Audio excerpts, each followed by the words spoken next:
Warning, this podcast contains scenes of explicit nonsense and lore. Previously on the Resident Evil podcast. Please just tell us this is the continuation of the village storyline and I'll be made up. It could be. I mean, it could be the prequel you need for Requum. So the fact that it feels like that shooting gallery element has come into the game a little bit, so I'm kind of like, it's time to have a mess around with that. El Gigante picked up Ashley and squeezed her to death.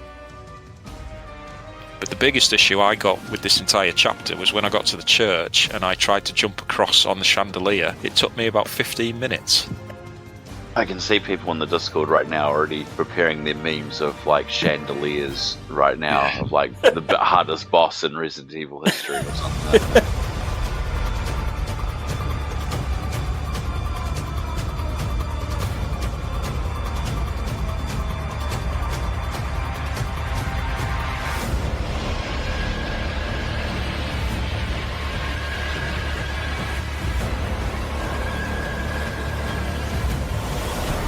The Resident Evil Podcast. Hello and welcome to episode 105 of the Resident Evil podcast. More dosed up on Safsprin and Aquacure than your local Umbrella representative and preparing yet another prison island for Claire Redfield. I'm Nick, better known as Neptune. Let's see who's joining us today.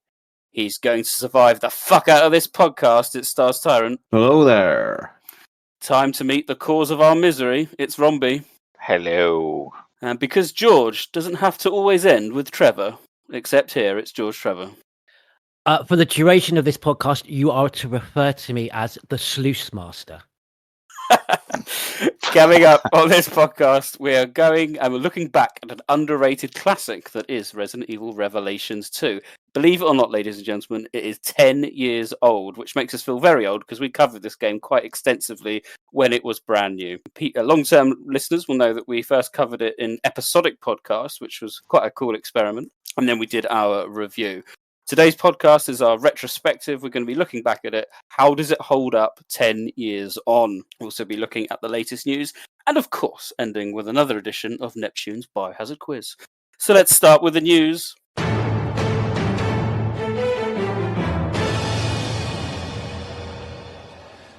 Survival unit news. I know. Big news. Since the last podcast, we had a massive 30-minute presentation about Resident Evil Survival Unit. I hope everyone tuned in. We were glued to our screens. It's a decent presentation, to be fair, but it showed new details about Survival Unit coming out on iOS and Android later in this year. I think towards the end of the year is, I think the rumoured kind of release date. I don't think it's a specific release date, but this is coming out on your mobile handheld soon. And we got more details with screenshots, bit more information about some of the characters, who's going to be involved, as well as the murky world of canon status up online on their Twitter X account. You can do, if everyone keeps doing stuff, it unlocks more things for the game. I don't know what it's going on about. Gachas, I think, is the term that they use. I'm sure Sean can fill us in. But I know it's a big game. It is the next Resident Evil game. Who's excited?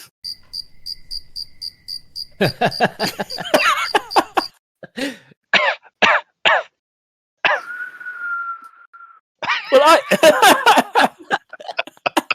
Oh my word! Could have been an email, Nick. Could have been an email. Can I just ask, Nick? Yeah. Why can I fill you in? Well, you know more about the mobile world in terms of people keep shouting words at me, It's like confidential. What? no, like gachas, and I'm like, yeah, sure, whatever. I don't know what that is. That's a Japanese thing for like little collectibles. Is that like an Astrobot? A gacha is where you pay an in-game currency for a chance of unlocking something. So if you were talking about like in Astrobot, it's the lever pull game where you pay your in currency coins to unlock extra things to display. Right. In this kind of game, you'll probably have to unlock heroes, I say in inverted commas, the main cast, by spending some form of currency in a store. Kind of like Teppen. Teppen, you have an in-game currency, and then you buy card packs but you don't know what card you're going to get in that pack until you open it. It'll be that sort of thing. And most of those mobile games work on the basis that you'll get a certain amount of the currency free, but generally they're trying to encourage you to spend actual money on microtransactions. Most of these kind of things will have things like daily quests or things you have to do, like have 5 victories in a day or something, and you unlock another 100 points to spend on your gacha store. Right. And it's designed, it's that kind of mentality that it forces you to make you think every day I've got to go in and do my dailies, sort of thing. And that's how they hook you. All right. Well, we'll see how it kind of develops. But the presentation was quite interesting. We know a little bit more about the game now. It's an unnamed protagonist wakes up in a hospital and then looks to escape Raccoon City, and comes across in the city with some of our, as you called them, what they're called, heroes, with Claire, Leon, Jill, Carlos, and it kind of looks like a very standard type game, I suppose. But the presentation was quite ostentatious myself. But I don't know. Did you watched it? I think you watched it, Sean, didn't you, Rob? I did, yeah. It's. The thing is, I don't want to be too dismissive of it because these games have their audiences and things like that. But I mean, no, I've played Teppen, I've played Marvel Snap, and I play them for a little bit, and then there's all of a sudden there's one day, and I don't know when that day occurs. It just happens one day where I realise that was the last time I played it, and it was 6 months ago. There's just always a moment where you just naturally just go, I can't be fucking bothered with this anymore. I can't be bothered to just load up the app today and do the daily tasks you're supposed to do and open another gacha pack to see which, there's just always a moment where I feel they just, you either have that mentality to play these things all the time or you don't.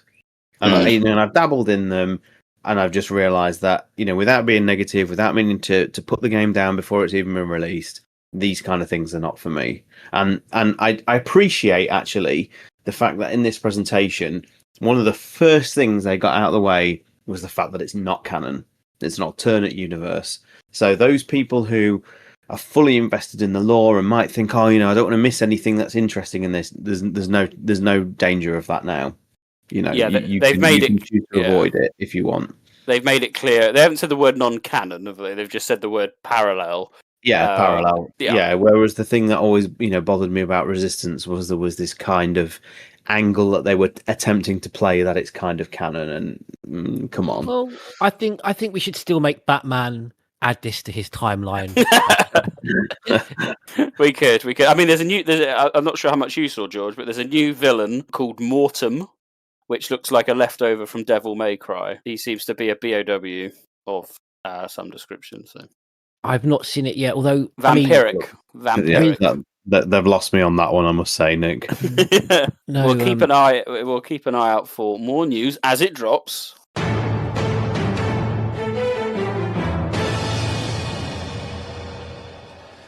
Next bit of news. Just when you thought it was safe to go back in the arcades, after the unbridled success of Resident Evil Survivor 2 Code Veronica, Capcom and Namco are teaming up once again with Resident Evil 2 Deadshot.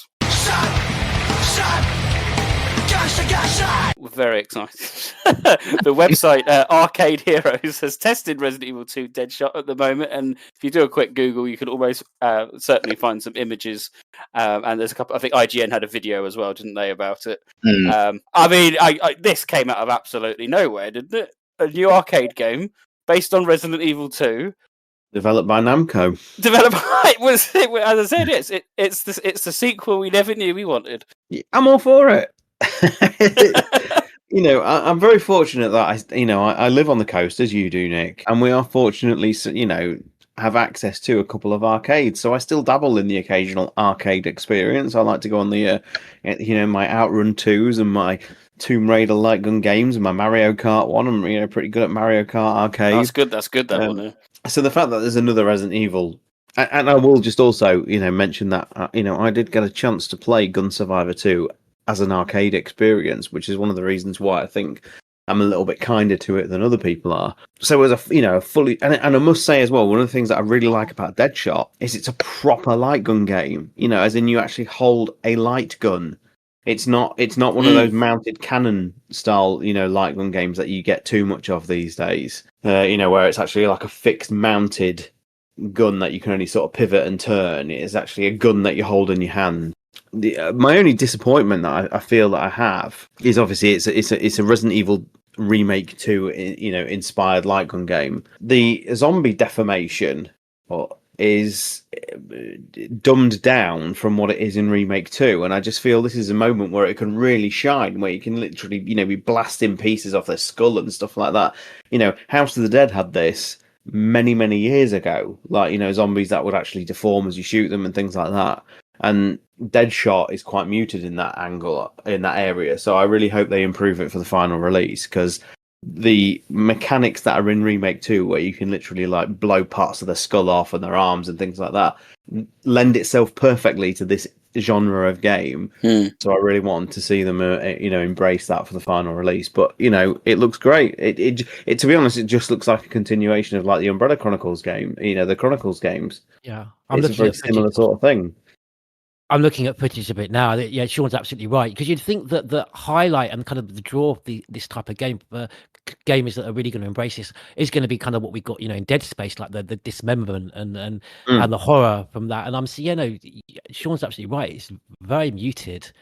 And actually, it's completely Resident Evil 2, kind of textures and presentation. The remake. I'm in two minds. And in some ways, I'm pleased that it's a kind of non-canonical take on Resident Evil 2. It's good that it will raise the awareness of the of the brand, if you like. In the arcade, everyone's heard of House of Dead. Good to have Resident Evil in that same space. There's part of me that wishes a new title. There's part of it, but at the same time, if it was a new title, then it's unlikely we would get it. If you know what I mean. If you're a big Silent Hill fan, you want Silent Hill Arcade. I was devastated when they removed Silent Hill Arcade from my local amusement. But if you're a completionist, you'd want that in some capacity. Not the console. You'd want it to be able to play it, and it's kind of lost to time, these games, and so. It's a kind of double-edged sword. I'm pleased Resident Evil 2 because that's obviously the most popular one of recent times. I could see them doing a 4-1. If you're fortunate to live near a local arcade, guys, support them as long as you can. Just go and put a couple of quid in every now and then, because once they're gone, they will be gone forever, and that's a real staple of video gaming history that'll be totally lost. Doesn't help in places like Brighton. You got to pay to get onto the pier, which has all the arcades. That sucks. Yeah, which is like, oh, really? Well, that's not cool. I mean, at one of my local arcades, we've got a fully featured 4-car outrun. It's been lovingly Outrun 2. It is. It's been well maintained, and it's every bit as it would be as if it was new. And you can't beat it. You just cannot beat those kind of experiences. So if you're lucky enough to live in an area where you're going to get Resident Evil Deadshot once it gets like a nationwide kind of or worldwide release, please just go and support it. Just chuck a couple of quid in, because the arcade experience is something that a lot of people don't get to experience, and it's a special one. We want to see the photos. See photos.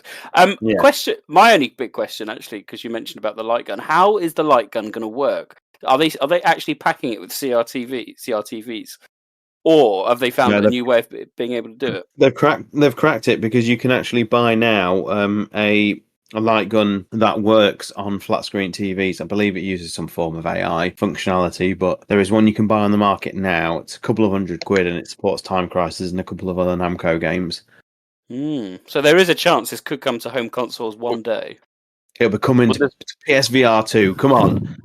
There's been HDTV light guns since the PS3 era, because it was the Time Crisis title that came out, and you had an adaptive response. It uses a connective adapter, and it's just the new one's the same conceit. It's just a bar, from what I remember, that uses the light reflection, the same old school concept somehow. I don't quite understand it, but it's not that different. So. Okay. Yeah, the G-Con 3 used the same technology as the Wii, didn't it? It has like sensor bars on the left and right of the screen. I don't think the new light gun does that. Oh, we'll have to see. To look it up. But yeah, there is a light gun on the market now. It's only just come out within the last 6 months or so, possibly a year. and it has Time Crisis Arcade Edition supported and a couple of other Namco games, and it works on flat screen TVs.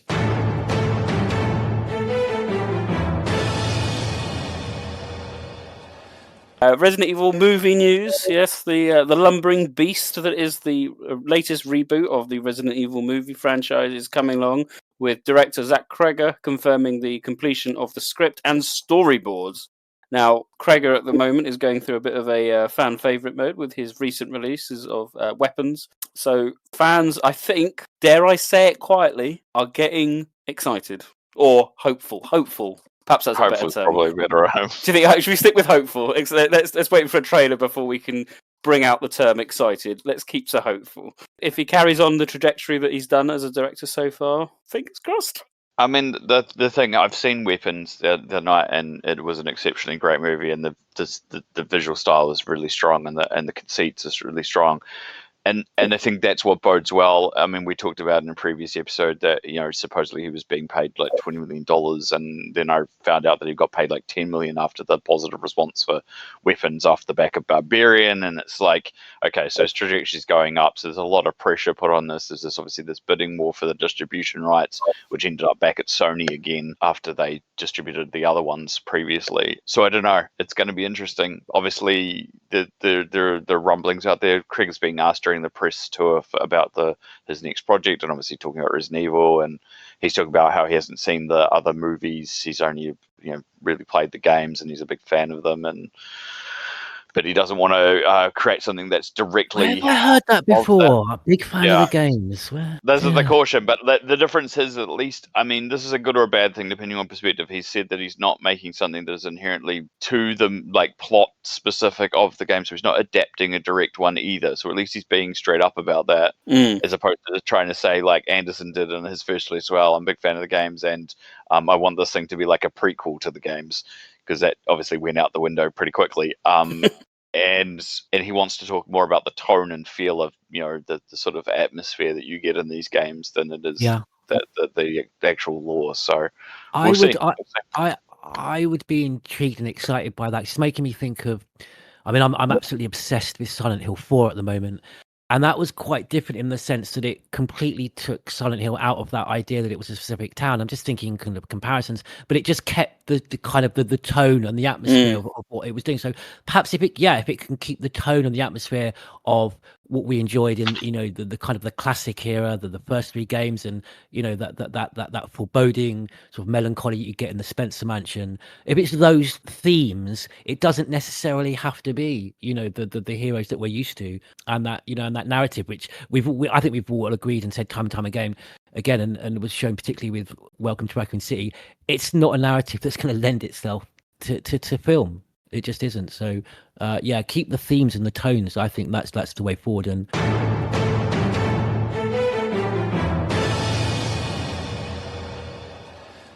final bit of news, Requiem news, Resident Evil Requiem news. It's announced that it's coming to Gamescom and PAX West. So if you're heading to any or either of these conventions, then you will have a sneak peek at the game in action. I suspect it will be similar, if not the same, as what was shown recently at the Game Awards. I'd imagine it's something similar to that. Hopefully, I don't think they've said it's playable yet, but that should be hopefully some more details coming out upon that. I'm quite surprised it wasn't also announced for the London Comic Con as well, because around that same time, because Capcom's had a previous displays there as well that usually have stuff they've shown at Gamescom, but obviously PAX is, I can't remember when it is. Is it November, I think? So yeah, I would have expected that to be announced as well, but oh well, who knows? Could be a late minute edition, may not turn up at all. Sorry, I hope it's at London Comic Con, because I'm going. Oh yes, very exciting. On the Sunday, I will be there dressed as Greg Miller. So there we go. I really hope we'll see. Hopefully, our next podcast we'll be picking up a little bit more on Requiem. So we'll. Oh no, it's August. It's around the same time, August to 29th to September 1st. Oh, at PAX. At PAX, yeah. So okay, so there's still a chance. Still a chance. It could come out. It's not till October, Nick. So who knows? Maybe.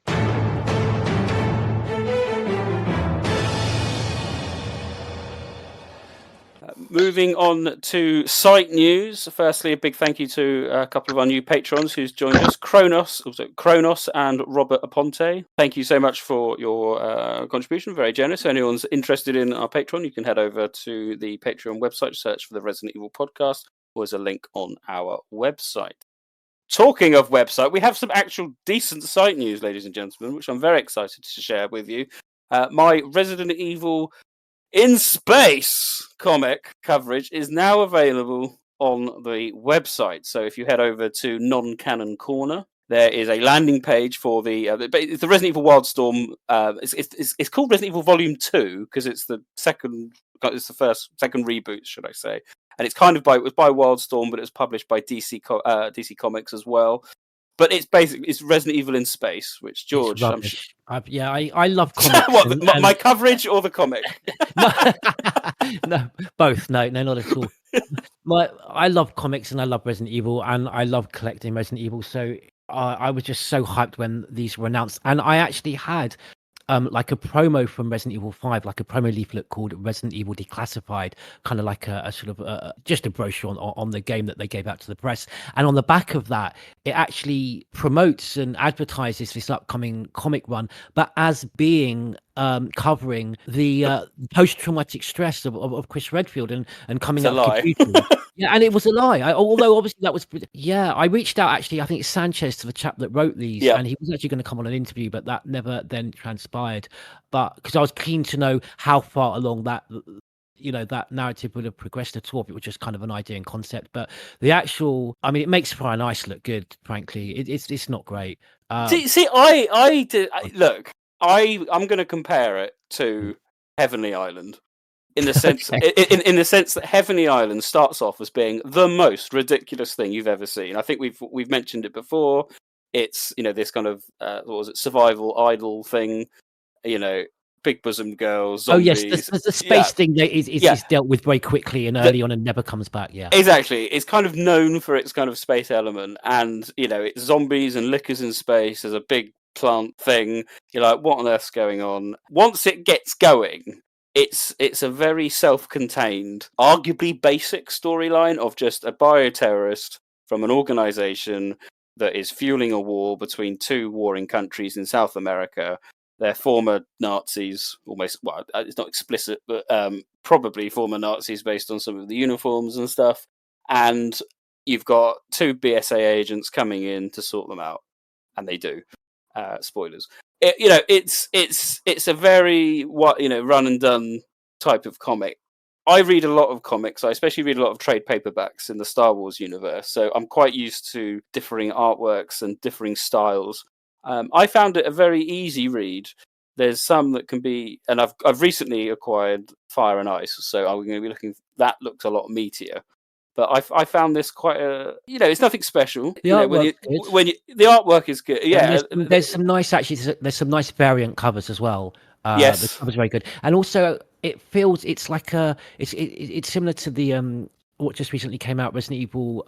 that was based on the previous CGI film. The Infinite Darkness. Yeah. Infinite Darkness, yeah, because I've got those as well, and it's quite thick. It's quite quality. It feels nice and it looks nice. It just doesn't read quite as well. It takes a few reads to get everything going on, but I said I found it quite enjoyable.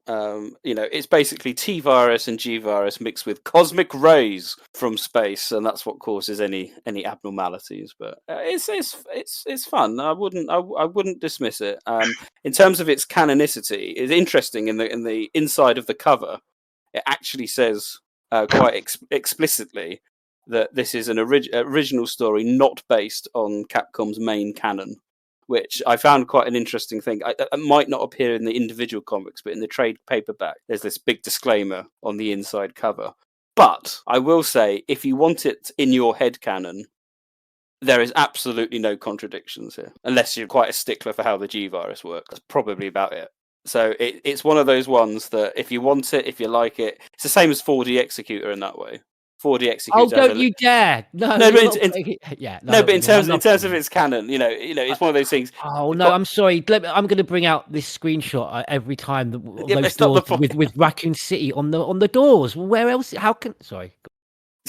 but so is survival unit set in Raccoon City. So where does it exist in your canon, Nick? Oh yeah, I mean, I'll chuck it in. Why not? It doesn't. I'm out. Enjoy your Revelations 2. We all want a bit of holiday sugarman in our lives. That just goes without saying. I mean, yeah, I said it. Well, he's an interesting character. I mean, as somebody who's never really, I don't know, I often find Leon quite dull. Sugarman, he's actually, he's a great character. He's good. Anyway. Yeah. I was going to say something. Brown, Martin Sandwich. Christ. I think we better leave it before we lose Stars Tyrant. That does finish all the news. We now turn our attention to 10 glorious years of Resident Evil Revelations 2. Claire, open your eyes. Claire, wake up. Claire. Barry.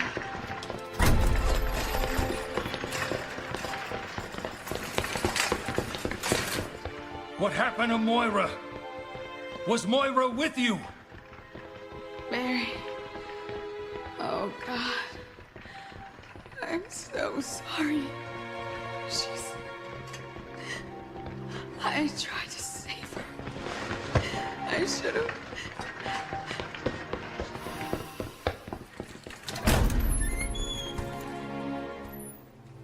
No. Moira. Why, baby?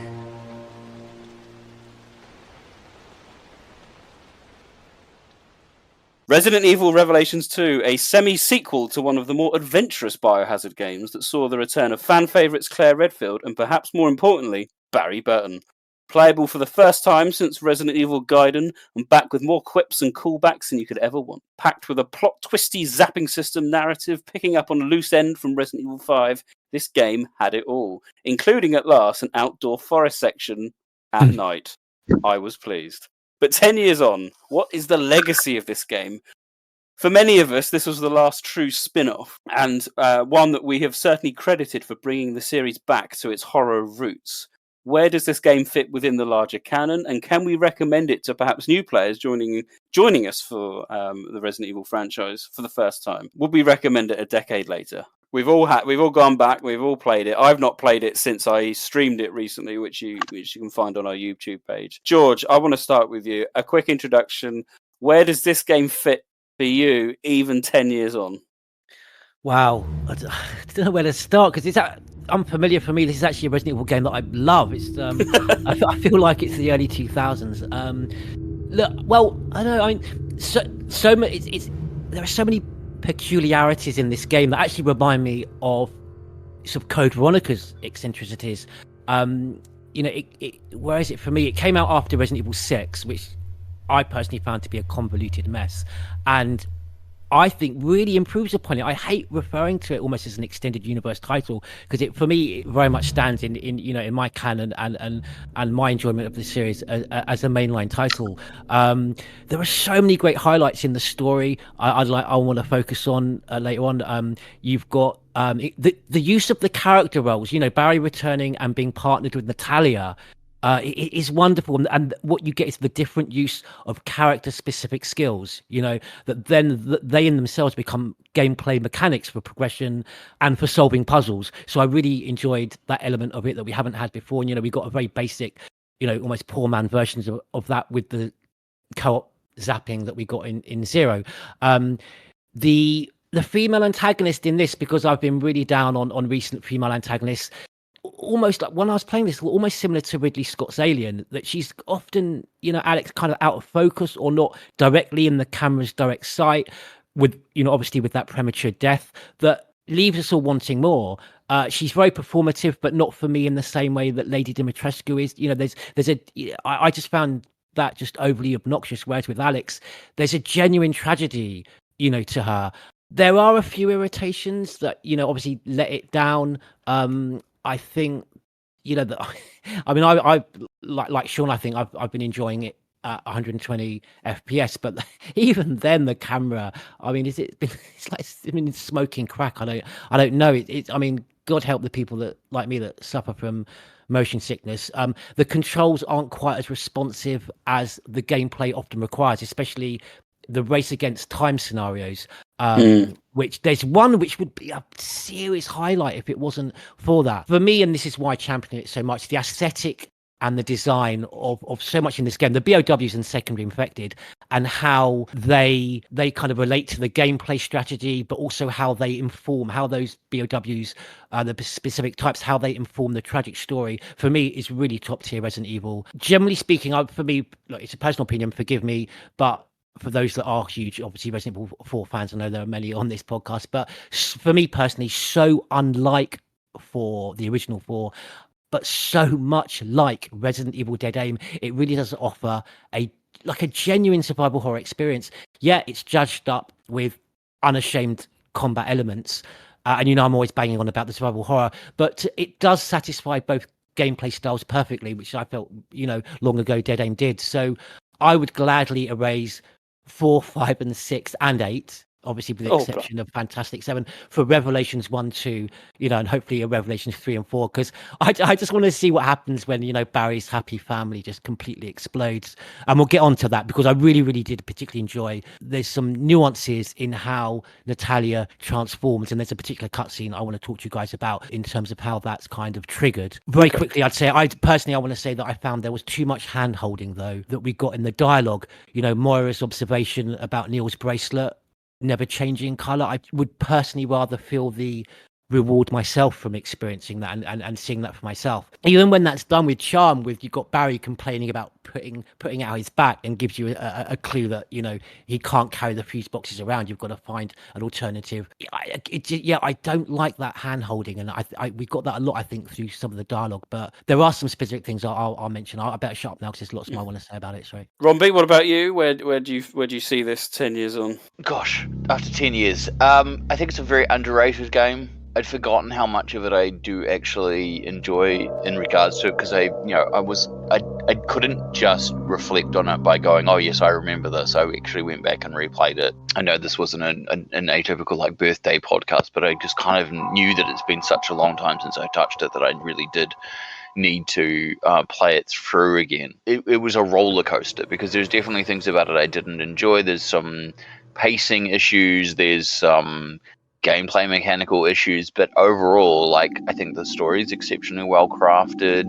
I love the aesthetic. The design is very much, for a game that didn't have a high budget, it doesn't really necessarily feel that way. Some of the scenic locales are just as impressive, now as they are for any game kind of recently, in that they big wide scopes of coastal areas and wind, effects of being out somewhere, and they comment on how blustery and cold it is, and you can actually see that in the character's clothing rippling, and you feel that atmosphere and the cold and the location really well. The forest that you mentioned about before, Nick, both daytime and nighttime versions is exceptionally well rendered.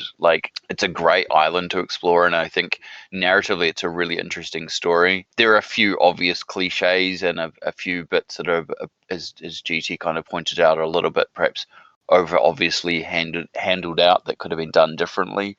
But considering that that's probably a commonality of a lot of Resident Evil games, I can't fault it too much, and it is part of the genre trappings a little bit. Yeah, it's a really solid title, and I'd be interested to see what everyone else has got to think. Stars Tyrant, similar views? I've always been a champion of Revelations 2. I think it's from when we did our very experimental episodic podcast back for the release, I really enjoyed it as the weeks went on. I wasn't quite blown away by chapter 1 for both characters, but by the time chapter 2 rolled around, I was totally sold on it. I think the fandom has a lot to owe this game. I think this, in tandem with the release of Remake HD Remaster, began the healing process that needed to happen after Resident Evil 6. When I think back on Revelations 2, I'm marked by both joy and sadness, because I think it's a great spin-off. It doesn't always do everything perfectly, but the fact that it does pick up on certain plot points I never thought would ever be explored again is admirable. I think the game itself is very good, if not, it's janky, it's a bit unpolished, as you would expect from a lower budget title. But the reason why I sort of retrospectively feel sad about it is because this, I do feel, is the last time Capcom ever really experimented with trying new ideas in the series, because indeed all the sort of new things that Revelations 2 introduced to the series, and just to caveat, everything Revelations 2 did, The Last of Us already did. Revelations 2 is at times an almost shameless carbon copy of some of the gameplay mechanics of Last of Us Part 1. But everything that sort of people praise the later remakes on introducing things for the series, like, the dodge mechanic in Remake 3 or the stealth mechanic in Remake 4, all of that started with this game. The stealth mechanic that that people praised RE4 for is pretty much began here. Not, again, for gaming, but for the Resident Evil series, this was the first time stealth was used, and then obviously Remake 4 basically just lifted it from Revelations 2 as it was lifted from The Last of Us. But also the dodge mechanic, with the exception of the perfect dodge that Remake 3 did, the dodge mechanic is exactly the same in Revelations 2. So the reason why, in a roundabout way, it makes me sad is because back when this game was made, you had a Capcom that was doing mainline titles and spin-offs. It didn't matter what spin-off it was, whether it was your Survivor, your Operation Raccoon City, your Revelations or whatever, they were making spin-offs. And in those spin-offs that are lower budget, they allow a certain degree of experimentation. You can try new things, and if it bombs, if it fails, that's fine because you've still got the mainline titles. But now we have, in modern day Capcom relies so much investment on the remakes, and the remakes are big budget titles, they have to do well. So what we've got now, instead of mainline title spin-off, mainline title spin-off, we've got mainline title remake, and all of them have to perform. With that means Capcom have to kind of play it safe, because they're putting multi-million dollar budgets into these games that have to have a return of a certain amount to be able to invest more money into this franchise.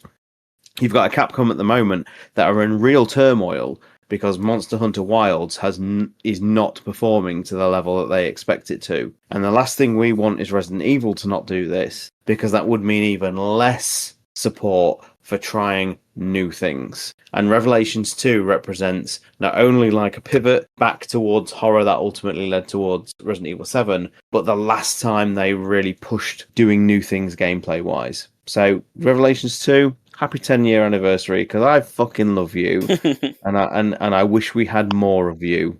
For the reasons we will certainly end our podcast discussion on its legacy, so we can certainly come back to some of those points. From my point of view, I had such a great time playing this again, more so than I actually expected. Long-term listeners and players who watch my stream will know I struggle so much with buttons and configurations and all sorts, and Revelations 2 has so much stuff, so many mechanics going on, it pisses me off. There's bleed mechanics, there's vomit mechanics, there's I don't know, and the buttons and I remember having all sorts of tiz getting into. I was like, oh my god. But this was the first time I played it on the PlayStation 5, so I was using DualSense. And I didn't restart the game, I just kind of went back and started from Chapter 2 of an old save game. I'd obviously found peace with controller version B, because there's quite a few option choices. And I couldn't remember the controls, but I just started playing it as if it was an RE engine. And I was so pleasantly surprised at how similar it is to the RE engine controls, that I instantly picked it up. All I had to do was do a quick hold the L trigger and then find out which was shoot, and I was good.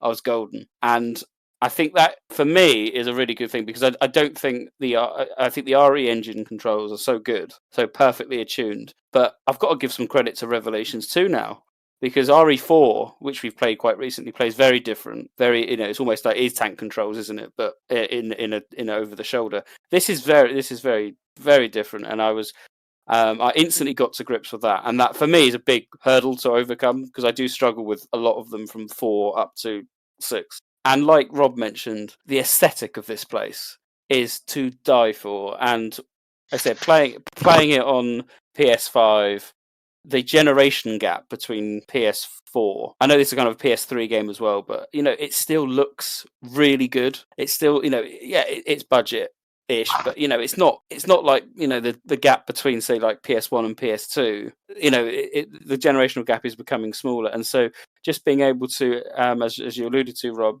the fishing village, just being able to go up, climb up on a mountain and have a look around, look at the island, and you can see off in the distance that you can see the tower and the rocks. And then the other place that reminds me so much of Dead Aim, of all things, is when you get to I don't know, it's near the hospital area. Is it the hospital? Yeah, the hospital, and you've got all the high-rise blocks, the tower blocks, it's almost like where the workers lived. In this kind of communist style, obviously it's communist because there's lots of communist things, but and you kind of you're funneled down a little bit of it where there's a kiddies park and other things and whatnot, but you can look around and just see. I get that. I can see what this is like, and you get that in Dead Aim very quickly in the video, don't you? As you land on the island and you're kind of walking along, and you can see this abandoned factory, and you go, "I want to go in there." Oh, that's a great cutscene. Nice. Yeah, it is a great cutscene. You go, I want to look around this place. This looks awesome, and you quickly, and you end up down in the sewers. Oh, that's not as good. But at least here you get to explore. I mean, it's a little linear for my liking, but the atmosphere there is fantastic on the outside. And as I've already mentioned, things like the forest. I love dark forest at night. I think that's a brilliant idea. But then in the prison as well.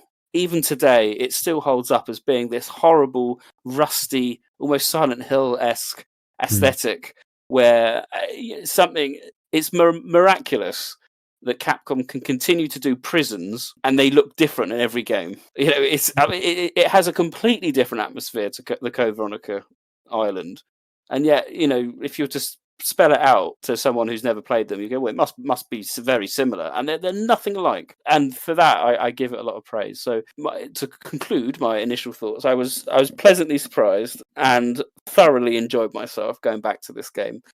I think everyone's points are correct about it has some issues, and there are parts of the game I don't like, but overall, I think this is a series highlight and such an improvement over Revelations 1, which I have a lot more issues with. A worthy sequel. Even though it's not really a sequel, if you know what I mean. We'll get on to how close the narrative and Fisher's plan was compared to predecessors. So I just very quickly just wanted to add, because I think we've all mentioned it, and that's the thing for me, the kind of the aesthetic and the environment, and I think maybe picking up on something that Star said. It's the last time for me it almost felt like Capcom did a horror game, because for me the problem with recent titles is that it's almost as if they feel we'll just throw a load of monsters at a game and that's just going to make it scary. It doesn't, and it's not necessarily always the monsters that do kind of provide the scares and the tension in this game. Like you say, many very different environments, but all kind of have a very foreboding, almost quite dense, heavy feel about them. And we'll come on to the more specifics about each one of those levels. But yeah, for me, very much felt like a horror title. And I haven't felt that in more recent years with Capcom games. I'm so pleased you used that word to describe it as serious highlight, because I totally agree. I think so. No, I think it is. I think it's if you've been following the series from the beginning, and your preference because obviously as we've always said, Resident Evil's lots of different things, lots of different genres, so there's always going to be different fans of different areas. But if the horror element, that kind of tension element, is your thing, then I think this is one of the better over-the-shoulder games pre RE7. I think you weren't really catered for that much with RE4 and 5 and 6. That was more kind of survival action, whereas this, it does slow the pace down a little bit. And I think they tried it with Revelations 1, but then that had its really silly moments with the endless supply of hunters and that kind of thing. Again, at its moments, but Revelations 2 was very much leaning on the that grungy feel and that kind of iron rusting feel.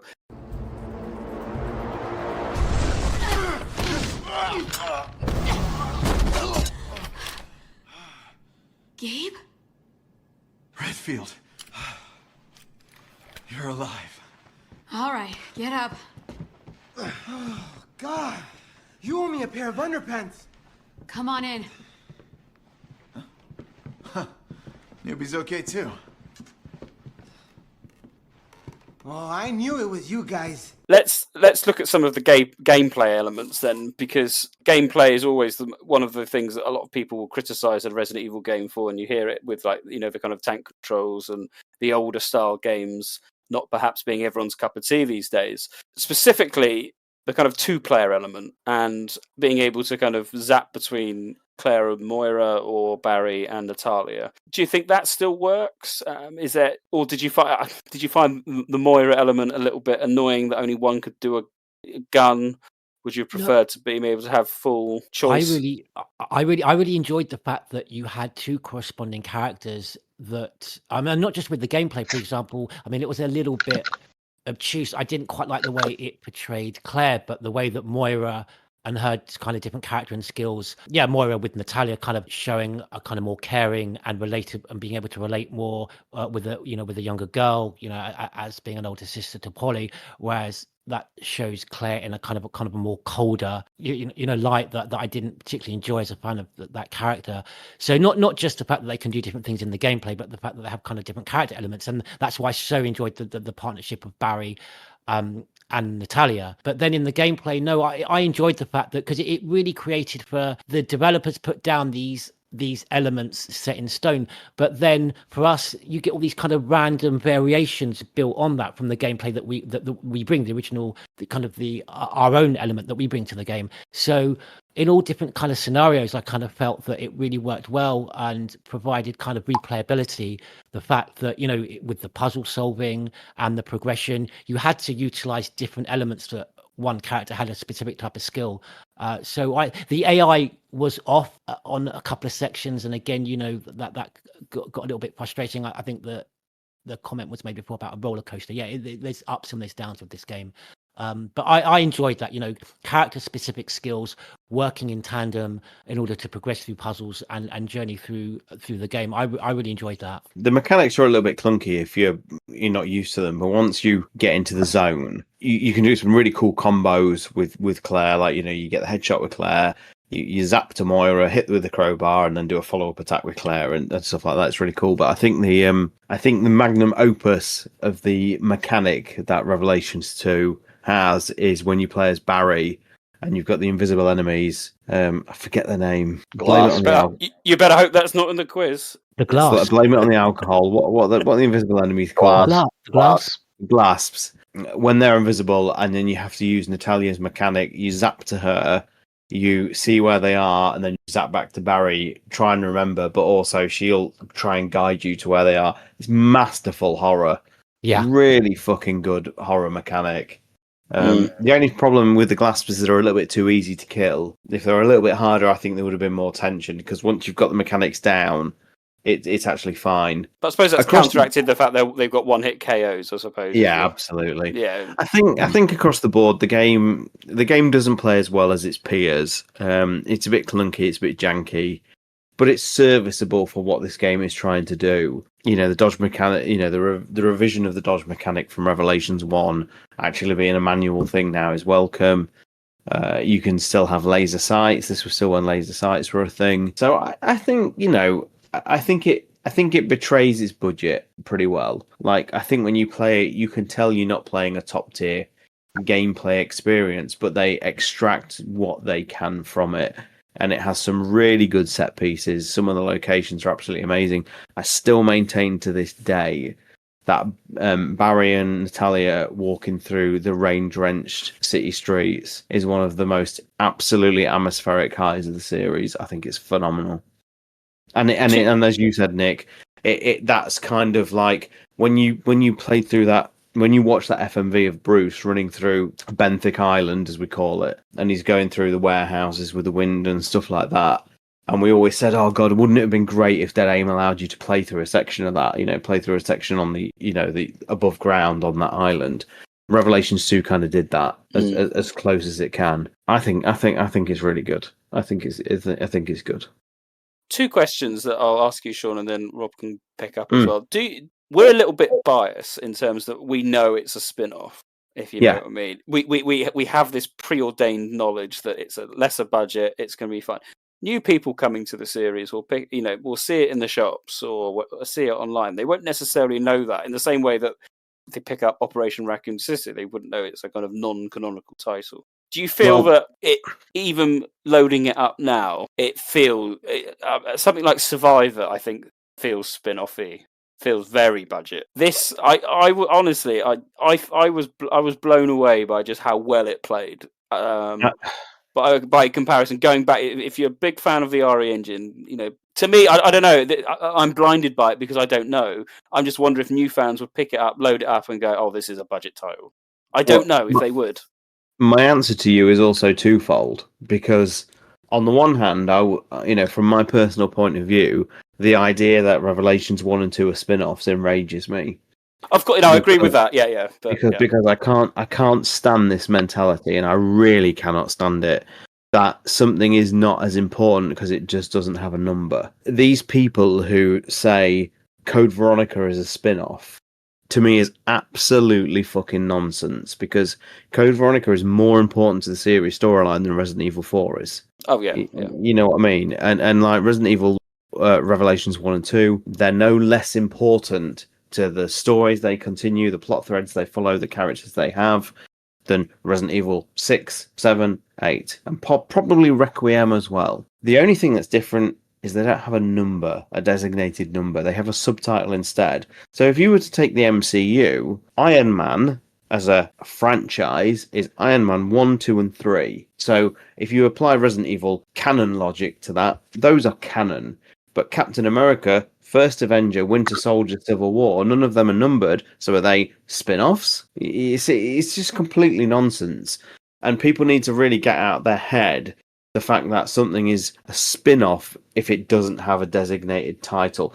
Survivor, I see what you're saying, Nick. I would say Resident Evil Survivor is a spin-off because it was only ever meant to be a spin-off because it's part of the Gun Survivor series. But Code Veronica, just because it's not got a number, we're just dismissing it as a spin-off. Come on. That was, for all intents and purposes, back in the day, was Resident Evil 4, wasn't it? Yeah. Well, that was the circumstances, was the fact that they were planning not to put non-numbered titles on. But I'd say internally they were more than happy to believe that was going to be a numbered title. It just wasn't allowed to be under the plans of the time. And the reason why the answer is problematic and twofold, Nick, is because I also agree that if you were a newcomer coming into the series, how the fuck do you know that Revelations 1 and 2 is more important than Operation Raccoon City? You don't, because there is no bespoke sacred timeline that you can follow on a website or a Wikipedia page. You just get presented with this massive games. When you go on the PlayStation Store, the thing is, like, Disney Plus is really good for this, because you can go on the Marvel panel on Disney Plus, and I'm sure you can on Star Wars probably as well, and you can go like chronological order, and it will show you the titles that exist within that main MCU timeline.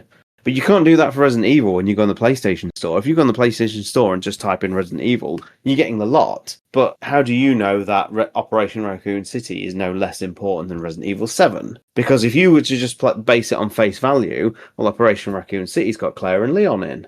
It's got familiar locations. It's got things I recognise. Resident Evil 7 doesn't. How is Operation Raccoon City less important than Resident Evil 7? And Revelations 2 kind of has this problem, because for us, it contains characters we know and love. It follows up a plot thread from Resident Evil 5 that we never thought was ever going to get continued. So surely it's every bit as important as a numbered title. But then you go on 4, OG or remake, and it arguably has less to do with the storyline than Revelations 2. This franchise is a fucking nightmare. And the podcast recommendation is don't get involved with it, because it's just going to drive you slowly mad. Do you feel, well, I'll go on to Robin, do you feel that even with that kind of caveat, do you feel it holds up, or do you feel it, when you play it, it does feel like a kind of budget cheaper game? Do you think that that feeling exists, or is that something that we just know because, we've been following the series forever? I mean, that's the thing, like, someone who picks it up now may not realize the budget thing is a budget thing. They may just think that was just the gameplay of its style 10 years ago or something like that, especially if they've played some of the more recent games. And as Sean alluded to, some of these elements that came up in some of the remakes, if you played Remake 4 and you went played with this, you go, oh, okay, I see a through line here. It's tough. None of us could really answer this question directly, in the sense that as you said, we all were well aware of what this is. So I I think people always look at the glitzy glamour of the way things are marketed more, and they may put more stock in the full numbered titles just because they are numbered titles. I've had the same misunderstanding of like 6 seems to continue to sell really, really well, and no one I've ever talked to can come up with the understanding of why. Like it's on sale all the time, which might be part of it, but it's outstripping like its actual like quarterly sales, annual sales are higher than like 5 and higher than some of the other older games, and there doesn't seem to be a rhyme or reason to it. It just is. It just sells huge amounts every year, and nobody can figure out why. And I think that's one of those things. Like, I'd be very interested to know. Capcom, the numbers for Rev 2 are not particularly high, so they don't continue to get updated. The thing that makes it also slightly confusing that I want to touch on in regards to sales is if you go to the PlayStation Store or the Xbox Store or whatever, and you look for Revelations 2, it's not a package. Like, it is, but it's also separated out into its parts. Right. Which makes it really confusing for people if they're going to buy it now, because I think a lot of them, I think you may even be able to get the first episode still for free, and then you can get the other 3 parts or like a bundle with everything, and also the DLC separately, and a bunch of raid mode add-ons. And so if you looked even for just Resident Evil Revelations as a search option on these stores, you get multiple entries rather than just being now like a singular bundle plus the add-on DLC. It was done that way originally, as you remember, because of the episodic factor.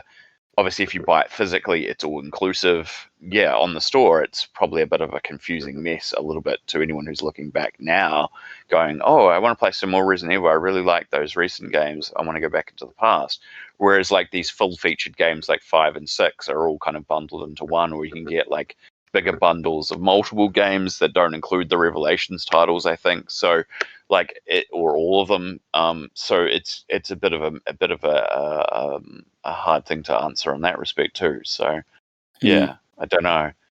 From the mechanics standpoint, going back to where we were before, like I've always felt this game was a bit clunky from the get-go, and I kind of inherited that at the time also because of the budget, and I don't know how well that goes for people playing it now. I've always liked the back and forth mechanics where they apply into the gameplay. So Sean's example of like the glass thing is really good where it works all combos, but I also was never a big fan of like the scan and search environment thing in first Revelations. So having that same thing with the secondary character, we have to swap to them just to like search around the environment and point at things. Oh, the magic finger. Excuse me.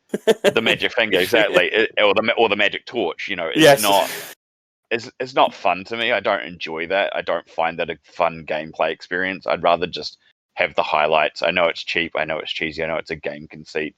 But it just works better. The flow of the game is better when you don't have to stop and like, say you go into a room with Claire and you search an area to make sure there's no enemies. Then I have to switch to Moira. Then she walks around the room looking for sparkly things on the floor and points at them, or points the torch at them. And then you can pick them up. And it's just like, it's a bit clunky and a bit slow. And it's probably one of the only mechanics I could really do without.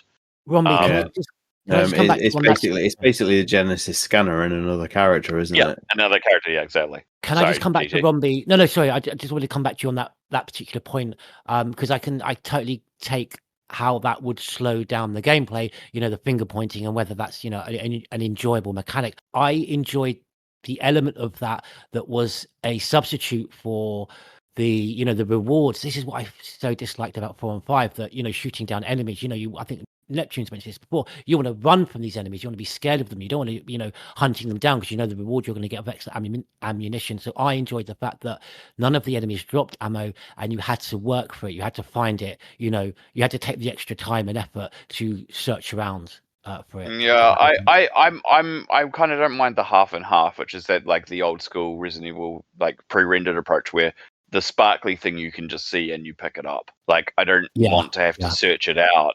That's slowing the game down artificially. Whereas, I can understand not having them drop the ammo and stuff because of that horror element, but like being able to at least pick them up from just seeing them. And because some items you can break crates. That's the reason why it's probably more frustrating, is that there are items you can just pick up, that you can break crates open, you can find them lying around. Yet there's hidden ones.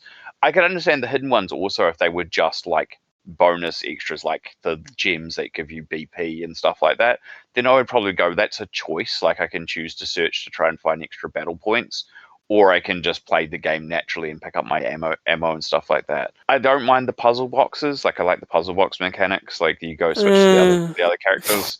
Like because they're usually one-off items, and once you've done them the first time, you only have to go back to them if you want to get. You only get ammo and extras out of them. You don't get the same thing. So you do them one and done. And if you get all of them done, then you never have to touch them again if you don't want to. So again, it's a choice mechanic in the sense that once you've done it, you've done it. If you get all the ones in the game, then the only reason you want to reopen them again is you're not going to get more upgrades. You're just going to get ammo and other items. They're again choices. But the partner mechanic I like in theory as well, but it can be a bit clunky and a bit. If the AI plays up a little bit, doesn't always work. I do like the fact that a secondary character, like using Moira to like flash light in the enemy's face, is a really good thing you can do. Yeah, that works well. Yeah. And that works really well, so that you've got an enemy that's running towards you, and all of a sudden you can switch and stop them in their tracks. Yeah, the puzzles are good without being too distractingly hard. Which is something that the franchise has started to lose as well from a gameplay mechanic, and I thought this was a good balance too in that regard. So, yeah, from the gameplay mechanics, it's not all great, but there's some good in there, and this is definitely, as Sean also alluded to, some stuff that stayed, that they thought back to when they were making future games and remakes. I for one like the use of the torch, simply because, again, for something that has got a history of survival horror, it's very rare in the games that you're actually in almost like pitch black and you're using a torch. I think that's something they could do in a future game. Now with, like, you know, the quality of graphics and things like that, you could have genuinely petrifying moments with a torch at night or something like that.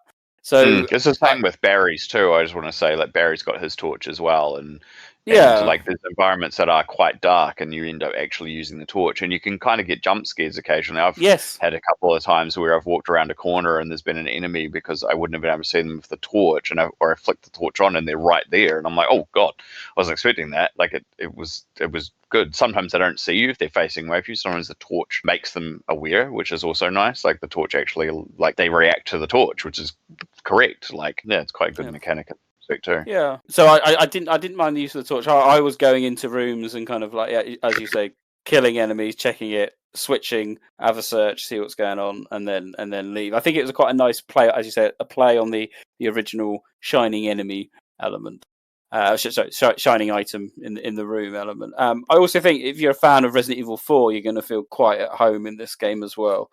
I mean, you've got the token shack siege mode with Pedro, and the afflicted kind of coming in, and it's certainly got its action heavy moments. You know, you can see it's reminiscent of a lot of what Resident Evil 4 laid out, but as I said, it kind of has these quieter moments that perhaps like Revelations 1 didn't have, and I think that's what sets it apart from the first game. Yeah, the kind of hand puzzles, and that they were fine.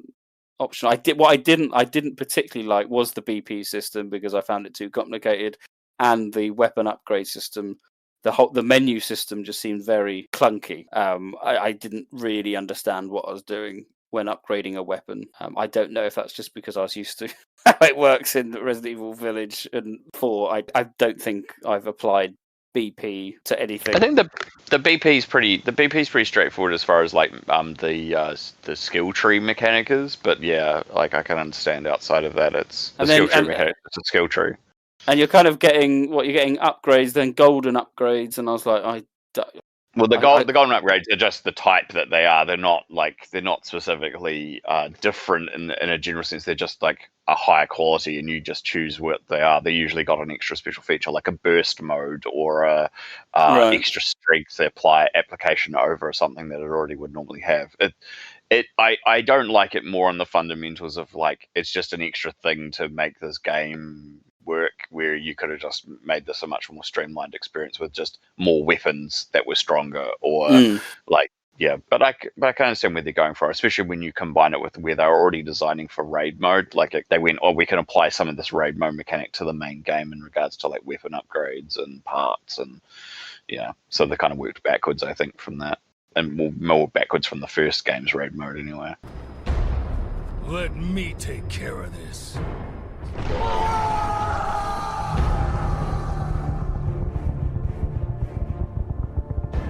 Are you sure you don't need me, Barry? I mean, Dad. I'll always need you. But for now, I have this.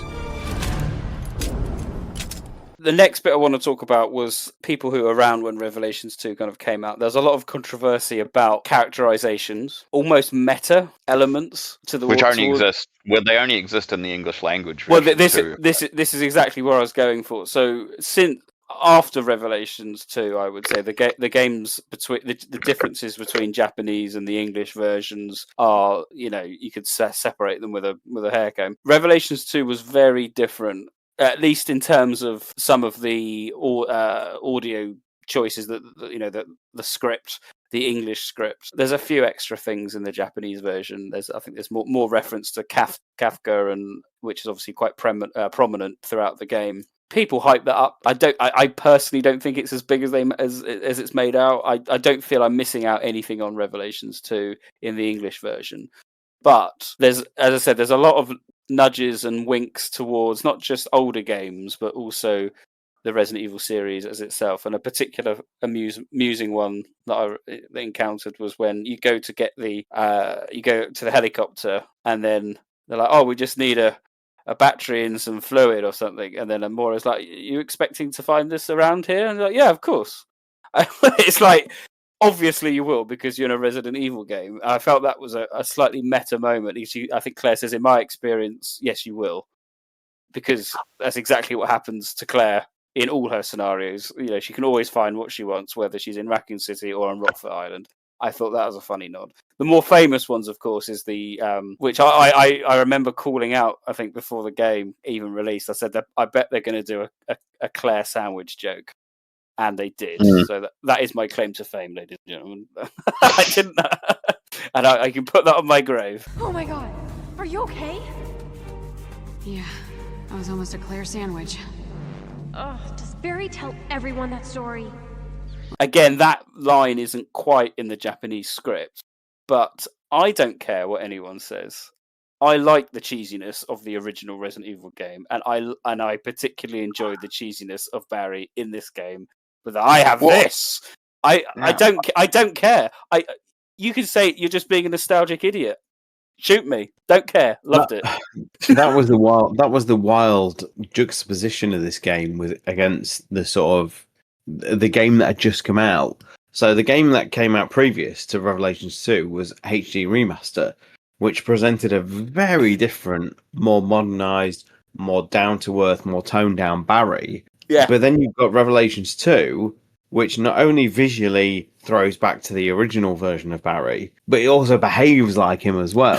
You've got him pulling out revolvers, going, "I have this," and all this kind of stuff. And you've got two very, within the space of probably 12 months, maybe 18 months. I can't quite. I'm a bit hazy on the HD Remaster original release date in Japan, but you've got very contrasting interpretations of Barry, and it's very clear to me with the Claire sandwich joke and things like that Revelations 2 is a sequel to OG Barry, not remake Barry. I enjoyed the fact that I mean, absolutely correct observation, but kind of for me it worked in the sense that Barry in the Spencer Mansion is almost kind of constrained. He's restrained. He's being puppeteered almost by Wesker, and I think so. What's the chap? Ed Smarin, the voice actor in remake. He's kind of almost quiet, toned down, as you say. Kind of a lot more. Yeah. It kind of maybe worked with what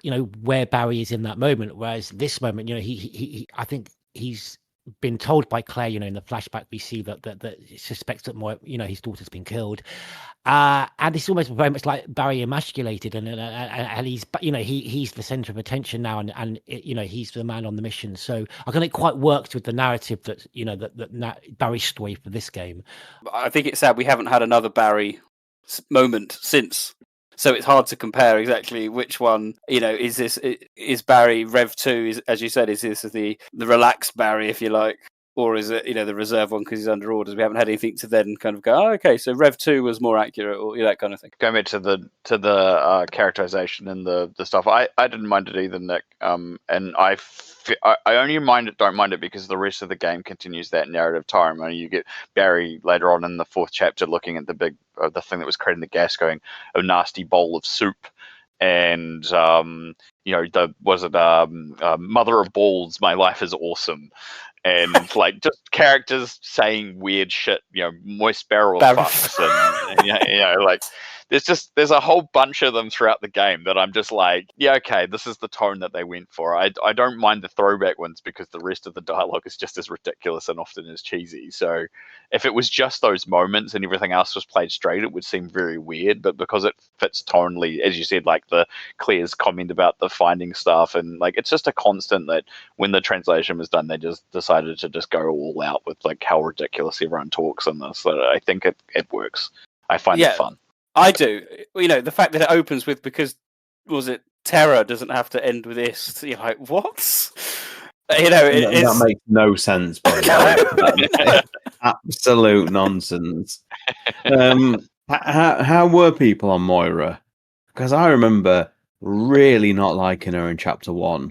And then gradually I was surprised at how well she warmed on me. You've talked about all the crazy shit she just says. That does get toned down the more you go into the game, as she kind of matures through the storyline. And I think she's really compelling by the end. I think she's a great character. Yeah. No, I totally agree. I think the one moment when that starts is the end. Is it the end of Chapter 1 when Claire's at the top of the tower, and then you see Moira, and just a testament to the voice actor, the way she delivers when she sort of, that's her moment. When she's almost before that, she's kind of almost comes across as like a young kind of noxious irritation to Claire, but then in that moment when she delivers that line about she's calling out to anyone that can hear, we're on this island, and it's good, and she's breaking down at the radio. Yes, yeah.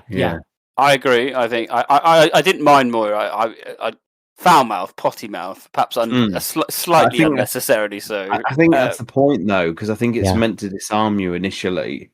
Yeah, you could be right. And it goes in with her characterization in regards to, like, she's obviously had her embattlements at home and family, and whose rebelliousness is part of that thing. And she continues to do this even with other people, probably unintentionally, because she's just gotten so used to doing this with everyone that once you become slightly disarmed by the circumstances of what's going on, I think her actual true nature comes through. The way, GT mentioned in regards to how she is with Natalia, and like things like that, her very actual true nature start to come back to her. Essentially, like she kind of lost a part of herself after the incident that happened with her and her sister and her father. So yeah, I think there's a nice throughput for that. A big issue at the time as well, which kind of rumbled on for the years afterwards. I know we've spoken about it before, was the characterization of Claire and whether that was quote unquote accurate. And we I know. I thought I'd bring up what I find interesting with this. So for people that weren't aware that, and you to be honest, you may have experienced it yourself if you've played it. Claire is a lot more mature in this game than she's perhaps perceived to be. We've got a different voice actress, and there's that one scene, isn't there, after when Claire and Moira first meet with Natalia, and Claire's going in, and then Moira's like, no, stand back, I'll deal with this. And Claire's known to be quite maternal.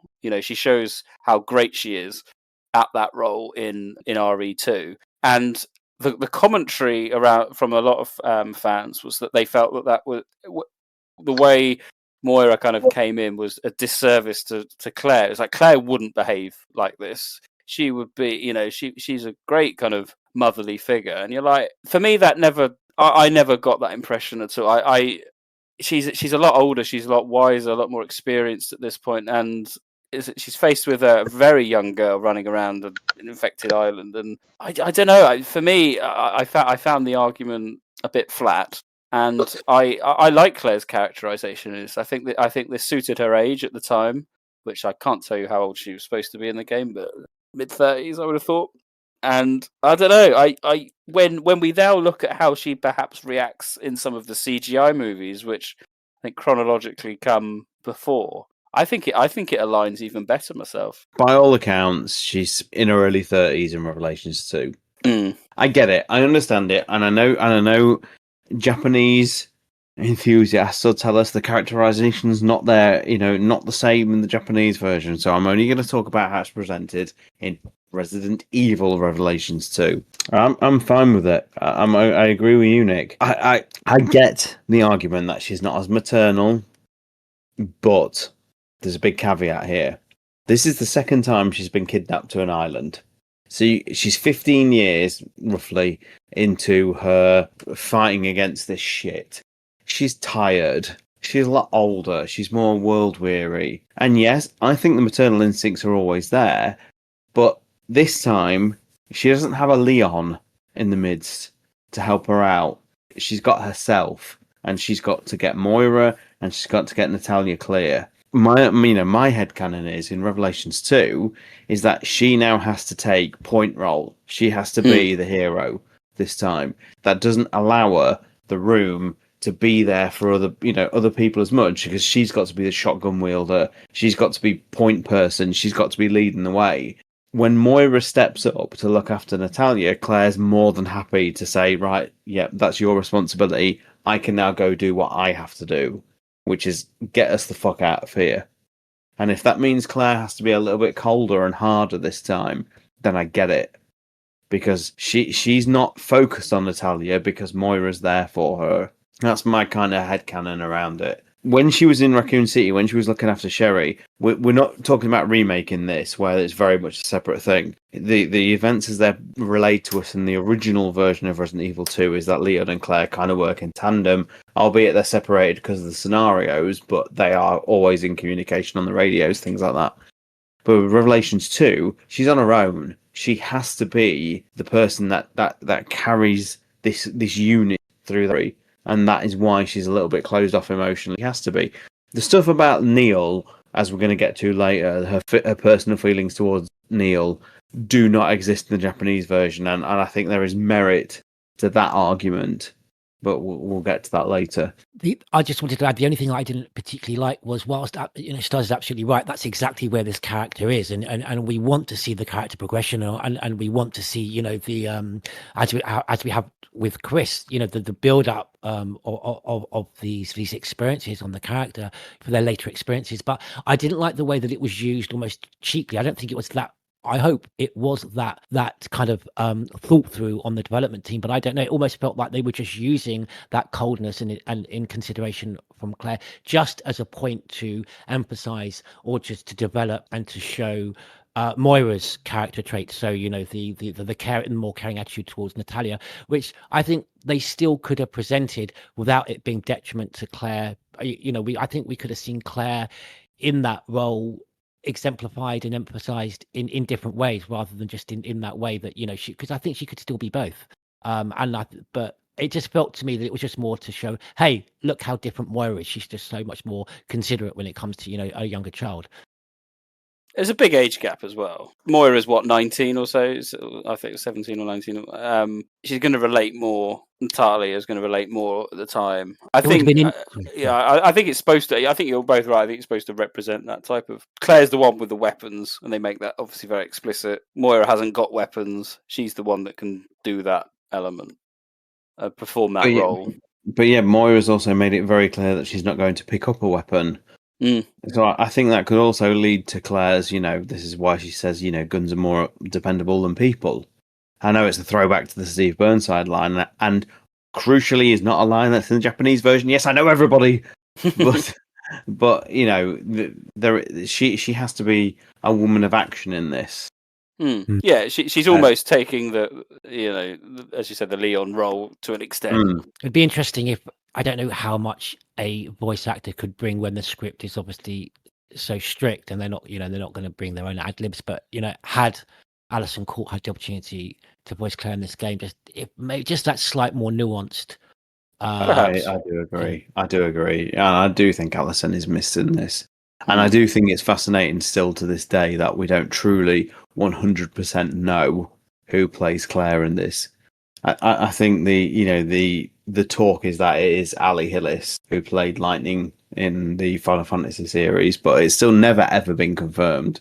No, because it's all funny names, isn't it, in the credits? Okay, let's move on to some of the NPCs. And we've touched on Neil. What I really liked about this game was that there were a lot of them. Again, that doesn't happen that often in Resident Evil games. Normally, either a lot are killed off quite early on in the game, or you might find in the occasional person. I like the fact that you go along and that there's lots of characters, especially in Claire's chapters. They don't last long, but they last longer, should we say? And wasn't it great just exploring the village with a couple of them, with old Pedro and his little mandrill thing, and But then whilst you're doing that little side mission with the drill, you've got old Chad, whatever his name is, up on the Chavez fixing the helicopter. I don't know. I found that an interesting thing because it doesn't happen that often in the games. No, I was just going to very quickly say I found Chavez far more engaging. I wanted Pedro. He just too much of a generic kind of stereotype character, I felt. And if I was from that part of the world, I don't know how happy I would have been. I just pull yourself together, man. He was like, stop screaming, and he was like, no, we're all gonna die. And it's like, yeah, I don't know. He almost was kind of like almost slightly like Leon in Welcome to Raccoon City. He slightly clownish. I would have liked to have seen that character a little bit more nuanced and developed. Chavez, I liked. Maybe I have a question actually. Perhaps not now. We'll come to it. There's a cutscene with Chavez on the helicopter, but I really need to ask a question about. We've got to do it now. It's fine. It's the right point. Chavez, why does his bracelet turn to red when he's when the helicopter goes out of control, which I presume it would have done? It's obviously, I think all the bracelets prior to that are orange.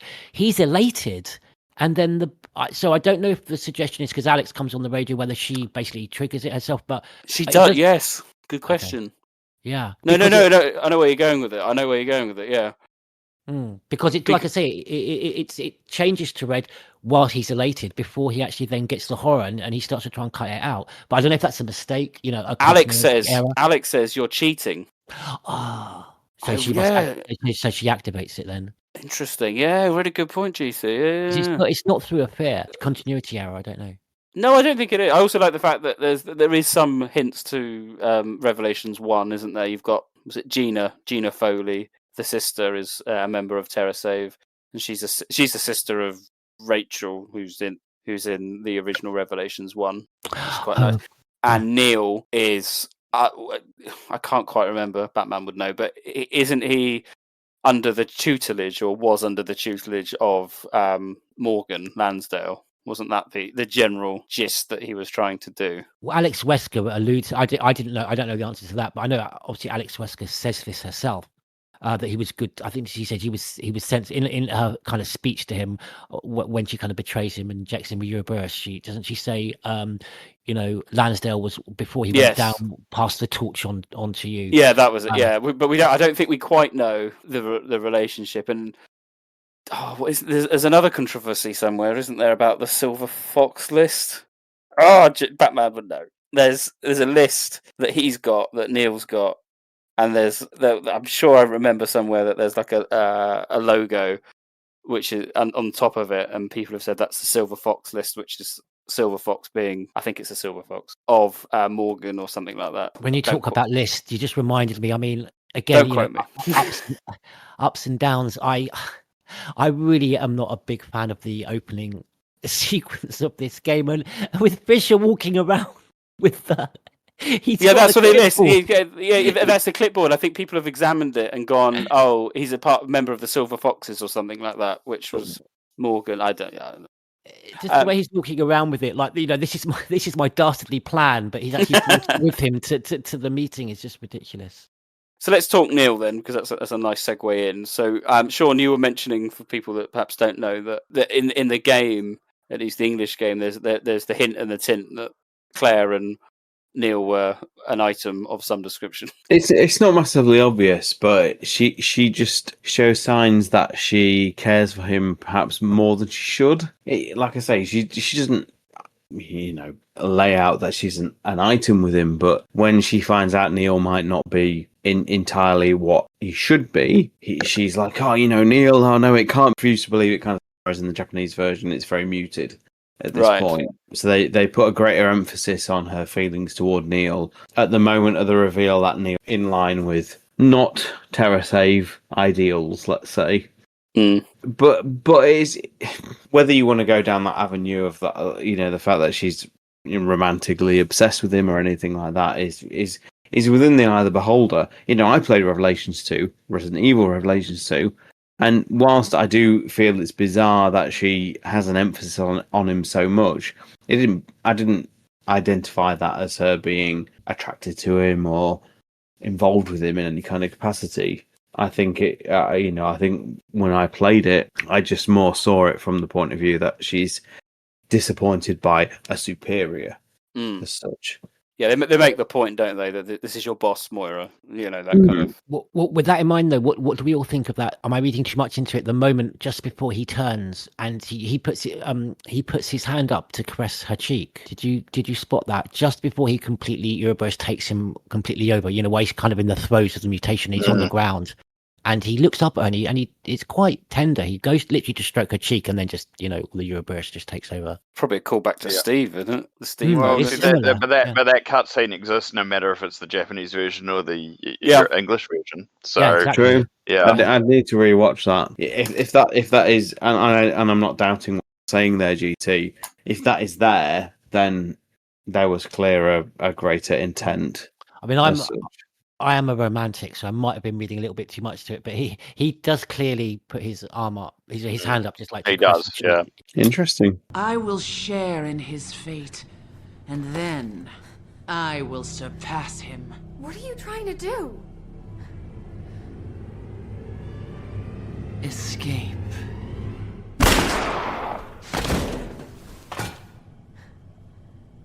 Just like that. Okay, then let's move on to the general lore and the general storyline. And specifically, something we couldn't do when we first reviewed the game was to see where this was going to go into the future storyline. So, in terms of the kind of setting of it, we've got Claire on another island, another prison island, but we've already hinted what a welcome return of a very open plot point from Resident Evil 5 that no one thought was ever going to be picked up on. Bringing in Alex Wesker was fantastic, but, and this is the but, should she have been killed off? And I mean, regardless of the stupidity of her plan, and I mean, it makes Biohazard 4D Executor look quite sane when she's kind of digitizing her consciousness, trying to transfer it from one vessel to the other. I mean, I think these things have been done before, in future Resident Evil games, but at the time it was like, what on earth is this? But regardless of all that stupidity, because it is nonsense, it was good to get some clarification over Alex Wesker. It was good to get that relationship, and subsequently we get a little bit with Heavenly Island as well. I suppose the point is not a lot has happened since, in terms of the kind of cliffhanger. But before we get to the cliffhanger, what was, do you still think it was a good idea to not only bring back Wesker, do you think it was a good idea to do what they did? Or should they have kept Wesker as the ace in the hole? Because as we've often discussed, Resident Evil does have a bit of a villain problem. And could this have been their, I said ace in the hole? We've still got this Wesker out. The great irony of this game is yes and no, isn't it? Because Wesker still exists beyond this game. Well, I suppose, yeah. You're talking about the potential of Alex Wesker, aren't you? Absolutely. Yeah.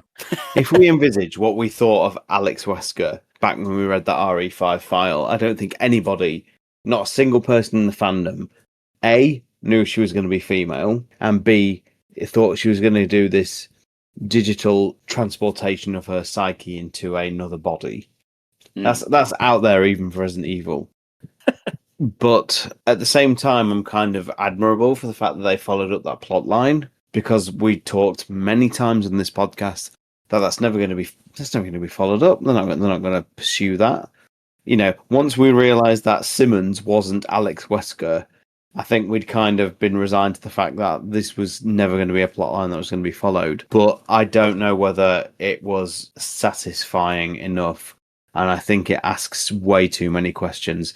That picture that you get at the end, the painting that you get at the end of Chapter 2 as Barry, where it shows Alex and Alex sat in front of a roaring fireplace, is both interesting because you get a really cool bit of lore, but it's also maddening at the same time because I can't understand how plausible that is. No, It's canonically, you're struggling, aren't you? Because of what you know about Albert it. never ever gave the indication that he wasn't the only Wesker, and then the file in RE5 implies that he wasn't the only Wesker. There's also like 10 others, but there was also Dr. Wesker. Mm-hmm. And this is just, it's all getting a bit silly now, isn't it? But then, I mean, not using resistance because that's, whatever. But there's the idea that Alex certainly knew who Albert Wesker was. Mm.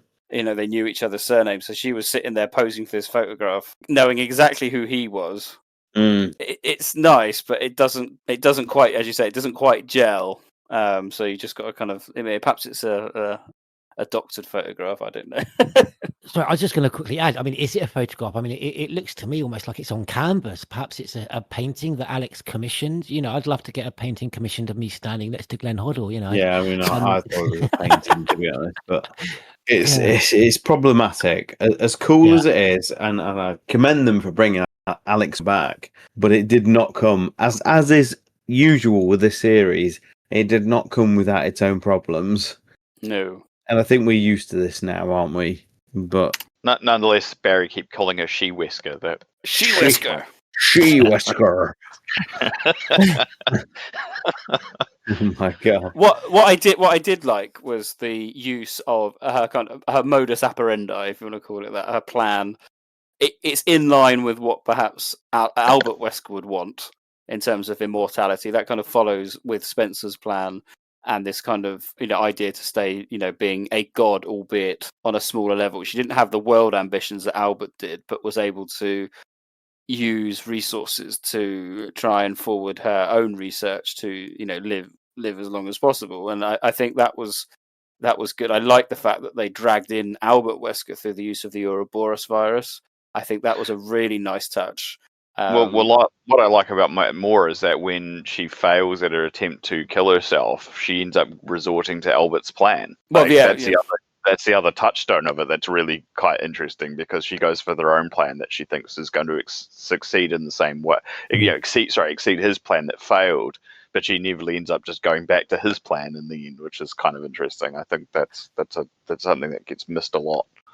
Well, this goes back to one of the things I mentioned at the bebeginning, why I just enjoy this character so particularly much. Is it's quite tragic, and rather than this maniacal kind of mustache twirling, I want to take over the world. It was very personal to her because wasn't she had a terminal illness, and yes, that was kind of driving her, her desire, obviously, to kind of transfer her own consciousness when her body fails, and so just that fact that there was that personal tragedy element to it, and it wasn't so fantastical that she wanted to control every human being. I enjoyed that. And to give her the credit, she actually succeeds. Yeah, absolutely, Rob. You're spot on. I mean, this is as you said, this is someone who's got terminal cancer, is infected with the prototype T virus that Wesker is, presumably, but that didn't cure whatever she had. So she knew she was going to die. She knew she had to then kill herself, like Albert Wesker did. And I think the implication is that at the last minute she felt fear, which is why she writes in the thing, and when she pulled the trigger, but she didn't also die. So, and she got the transfer. The only failure was the fact that there was the mutant Wesker, Alex Wesker, monster Wesker, still alive. She should have died, and then it would have been all transferred over to Natalia. Yeah, but I also take the fact that aside from the fear thing, it's like a self-deprecating thing where she's like, I can't believe I felt fear, but also the fact that she shot herself in the head has kind of screwed her up a little bit. Yeah, I took that as well in regards to like she has this whole thing about like the fake Natalia, the fake Alex, when realistically she's just another Alex. Like she is fake, but she's not fake. I like that juxtaposition too. So just at the time, I remember there were quite some very specific some discussions and disagreements as to what exactly was occurring here, whether it was a cloning,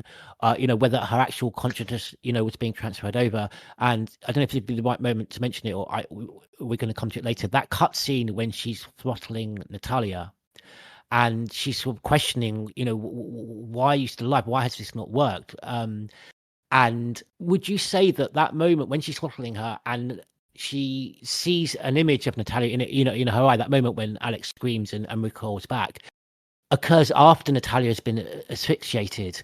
Is it that asphyxiation that was needed in order to, because it's then thereafter that we really start to see that kind of that consciousness of Alex within Natalia, those sly smiles. And it's unclear. The reason why there's debate is it's kind of unclear. Like, it's implied that this seems to help speed it up, but yes, there seems to be this understanding that it may have slowly appeared itself anyway over time. But I don't think Alex herself even had any idea of how this was going to work. She just knew that she had to be succumb for at least 6 months, which she was kind of in this coma state, and she woke up, and we don't even understand. Like, obviously that the platform goes into the basement, and we don't know exactly how Natalia got out or any of that stuff. It's just she just appears on the beach with Barry. Like, so all this stuff's kind of left unexplained, and so I guess it's just up to your interpretation. I get the understanding that it probably would have happened eventually because slowly things come to her, and I think that probably would have happened. I just think it just sped it up, and it was that self.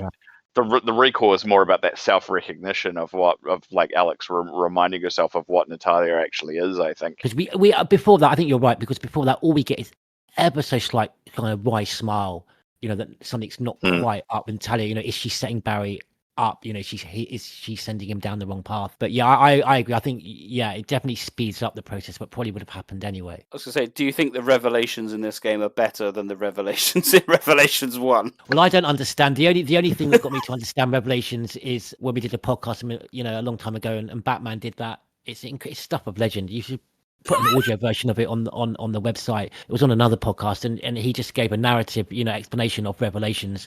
I mean, it's just extraordinary. I just still to this day don't really understand Revelations unless I listen back to that Batman audio on it. No, this is relatively straightforward. I think again, I just like the personal tragedy involved.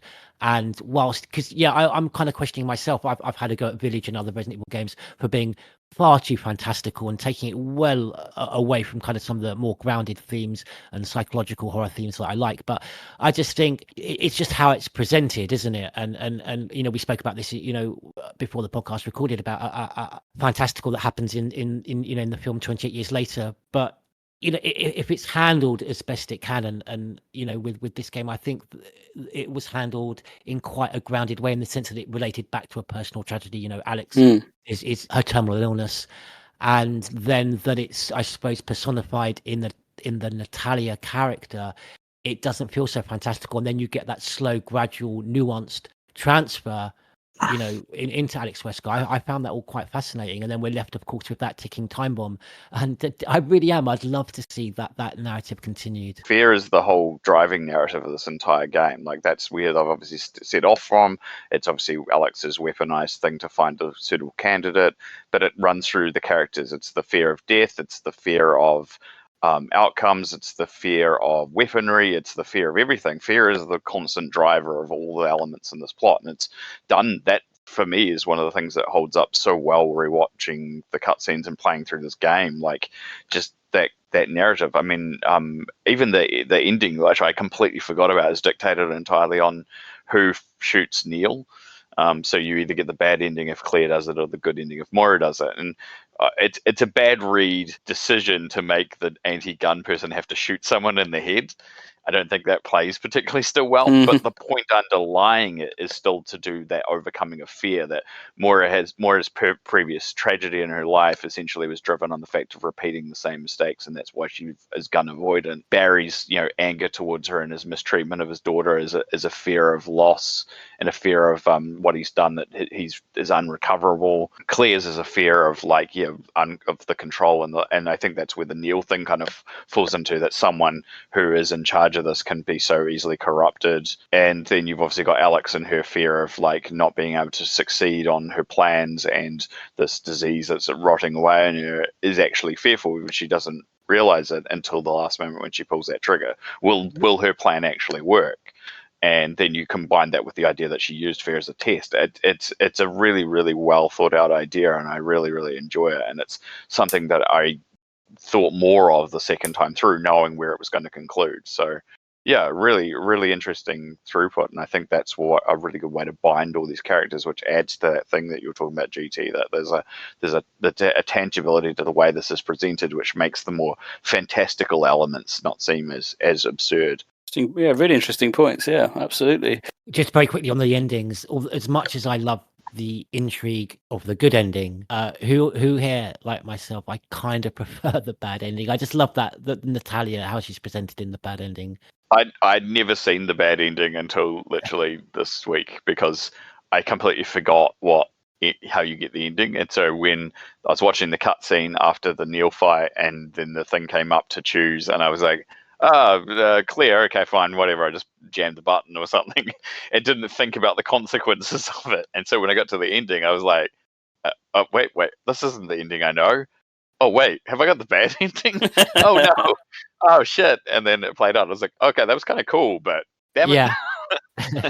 She's really good. That cutscene, that look and the pose there, they really put Alex's mannerisms into her, with the hand up by her face and the smirk that you mentioned earlier as well, like that way she talks to Barry. It's a really devastating ending. But in some ways, aside from the fact that obviously we have no outcome in regards to Moira and Claire, it's a better ending, if that makes sense, in the sense that this was going to happen anyway, even in the good ending. Like, Alex is still there as part of Natalia. Is it not better that it comes out straight away?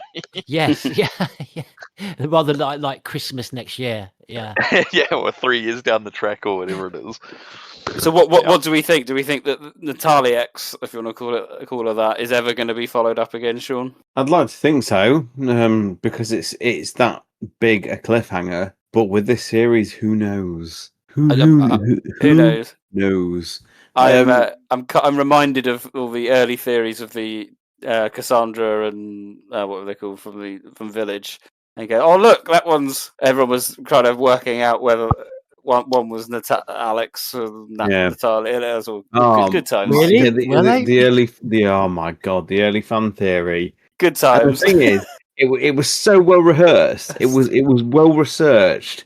People had taken the Dimitrescu sisters and even identified it down to the apparel they were wearing. Oh, the necklace that one's wearing is what Moira wears in Revelations 2, and it was so good. A really cool theory. It would almost have been better if Village had done that, wouldn't it? But Revelations 2 and its ending. I don't know. I would love to think it's going to be continued, as GT has said, like to see the Burton family household torn apart by the revival of Wesker of all people.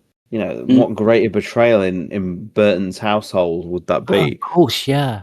But we live in a world where neither spin-off, if we're calling Revelations spin-offs, as you know, I have an issue with that. But we've still not had any follow-up from Jessica and Raymond from Revelations 1 yet. And also, a fairly big cliffhanger for that game, and it's not been continued. And also, if they're suddenly going to introduce Alex Wesker again. That there will be a degree of going. You would needed to have played Revelations 2 to have any understanding of why this little girl is. That's quite for new players picking up Requiem, and a lot of the new Resident Evil games, especially, are actually quite self-contained. You don't really need to have played. Yeah, because even like with Village. Requiem, you can have a reference to Alicia Ashcroft, but you don't have to have played out. Absolutely. Yeah, and you could probably get away with it in Village as well, because you get enough of a kind of flashback with that with a cool scene with Evelyn. But to suddenly go, Natalia, no, I'm Alex. It's going to be like, come again.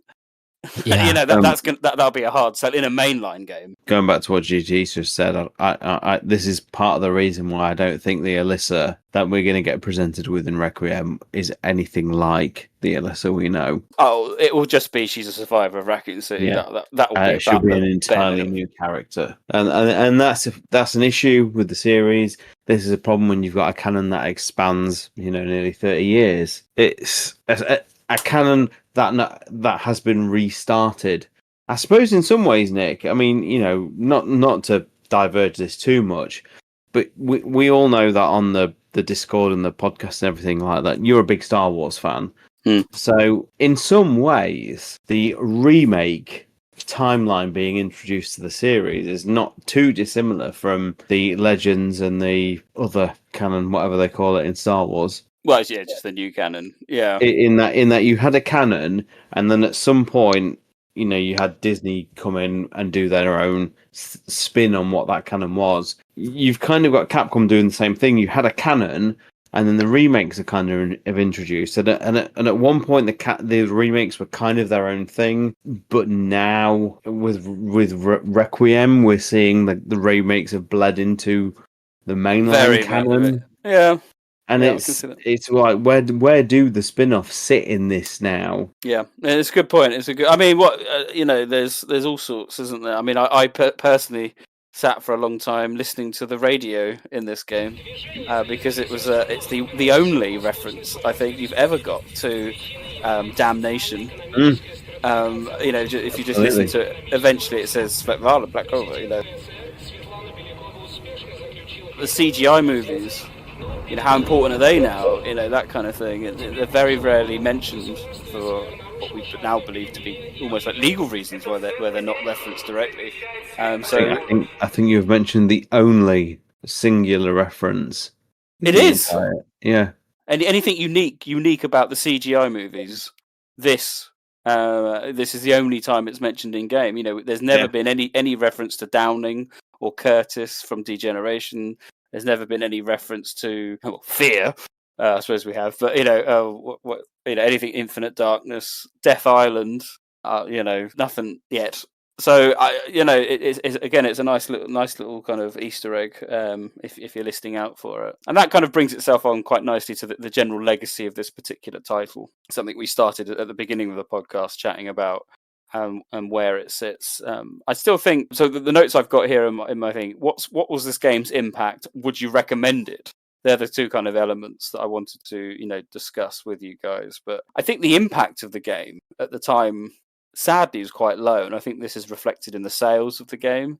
It wasn't one. They tried something different with the episodic releases. That was all the rage in my day, and I don't think it built up sufficient as hype as they would have liked, Capcom, and as a result, it is a bit of an. I wouldn't use the word hidden gem, but I know it's a game that mainstream video game fans would probably go, "Oh yeah, I've got a casual remembrance of that game." It's not one that's in the broader psyche of video games, and I think they're missing out. I really do. I think there's a lot to this game that, as I said earlier, a lot of Resident Evil 4 fans would really enjoy. It's not as action packed as 5. It's certainly not as action packed as 6, and it's I don't use the word perfect, but it's a very, very good blend of survival horror and survival action that RE4 was known for. It's got its moments for both, the action element and the kind of horror elements. And I feel for that reason it is underrated, and I do think it deserves some general reappraisal. My concern is it's going to get lumped in with Revelations 1. I almost wish it wasn't Revelations 2. I wish it was just something else, because I think its association with Revelations 1 harms it. But that's because I'm not a big fan of the game. Rob, where would you see as a kind of legacy of this game? And you can also lead with recommendations as well, if you'd recommend it to new fans. I mean, straight after that, I'm definitely going to recommend this game. I mean, the thing is, if people's biggest issue is going back to older games, especially like and I'm not saying this in a bad way, like if you're going to say like the HD remaster or Zero, is that it's very old fashioned and it has, tank controls and ink ribbons, then I think this is a much more approachable middle ground where it still has enough modern tangibility. It's not, as we've alluded to, slightly clunky in places, but definitely playable. And I think its atmosphere and its plot makes up for the issues that it has. So from that perspective, yes. And I mean, I'm still saying I would suggest going back and playing those other old games too, but of course that's a harder thing to convince perhaps some people these days before anyone starts screaming down this recording or something. How do I summarize this to me? Like, as I said at the start, it is it's a bit up and down in regards to like certain elements, but I think overall, like, its strengths definitely outweigh its weaknesses, and it's an interesting game with an exceptionally great narrative. I think the episodic structure was perhaps a little misguided. One of the things we didn't touch on, which I'll mention now, is just like how uneven they are as episodes. I think episode 3 like clears things like about an hour 15, I think, on average, whereas like Barry's one's like half that length, if not that. The last episode, Claire's thing is basically just one big gauntlet run, and it runs for about 20 minutes, and then Barry's one's like another hour. Like, there's some very uneven jank in regards to that. I think the original release schedule for us worked really well when we did the episodes and stuff, but I think from that perspective, like going forwards, the episodes don't quite gel as well as maybe the episodes of Revelations 1 did, because they were kind of planned out around story beats. I think it's a thing that we've also probably lumped a lot on its legacy because it is the last spin-off as it stands. And as Sean alluded to earlier, we've kind of Capcom's risk averse now when it comes to remakes. But interestingly, this is something that I picked up talking to Alex recently in regards to like development as well, is that a lot of these side games were done by directors who've now moved on to mainline titles, or they came from mainline titles, went through a spin-off like side story, and then came back and took those elements. And that's why we're seeing these things. And without these side games, without these abilities to come through with new creatives, new ideas, I think Capcom is going to eventually stagnate. So I think it is an inevitability that we will see a return to some side stories sometime, but it may not be until after they've really got the remakes kind of done, because they've still got ones they obviously want to do, and I think they take such a long time. So who knows what it means for the actual story narrative of this being picked up, and for Revelations 1 and for others. I would hope that they can, and I hope that they can come back, and I do recommend that people play this game, because I think in itself as a self-contained story is really good too, just with the caveat that you know that the ending, of the good ending anyway, especially, is going to leave you with an unanswered question that may still take some time, if ever, to be resolved. But from a game beat to game beat story element, don't worry about it. It's great, and have fun and enjoy, because it's definitely a unique title in its own ways, and for all the right reasons. Rob very kindly threw back to my initial statement about how I feel about spin-offs and what they can add to a series. I'd never considered it from the point of view of Capcom themselves, and how spin-offs are a really good way of developing interior for the series. You've got directors and producers and designers and everything like that. They can cut their teeth as such on developing for a game like this, which then pushes them into the mainline series. It just all feeds back to how sad I feel about the fact that spin-offs are no longer a thing in this series, and how we may not explore new ideas and things like that. I think with Remake 4, we've kind of exhausted all the ideas that Revelations 2 has added. And there was another one I failed to mention earlier, was that Revelations 2 was also the first game in the series that had a crafting mechanic attached to it. Again, it's a crafting mechanic that was literally lifted from Last of Us Part 1. If you'd played Last of Us, this was nothing new. But for Resident Evil, this was a crafting mechanic that, has and endeared, up to Village, Remake 4 and everything.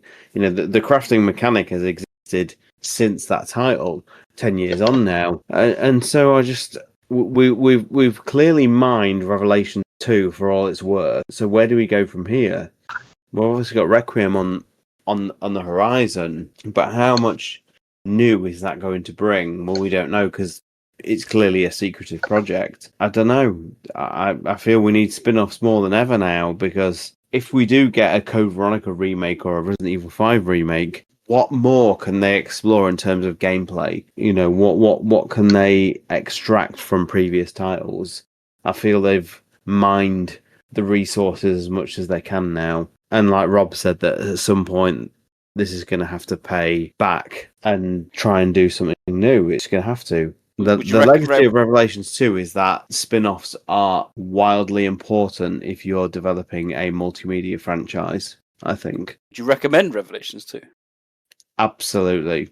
But I also pay back to what you said earlier, in that if you are on the PlayStation Store and you're searching Resident Evil titles, how do you know that this one is not like the others? And I feel that's a failing on the series. I feel that's a failing on Capcom, because Resident Evil, as Rob has said in previous episodes, is for everybody and it's not for anybody. So how do you pick and choose? How do we say to... How does the PlayStation Store dictate to people that Revelations 2 is a better game than Resident Evil 6? Well, it doesn't. So it's just such a mess, isn't it? George Trevor with a final word. I'll keep it brief because I feel like I've said more on this podcast than I've said over the last 3. I just think the most kind of positive thing I can say in terms of the significance to the series and why I would champion this game to those who may not have played it is that it really does marry, that you were saying before, the horror, the survival horror, and kind of the horror action elements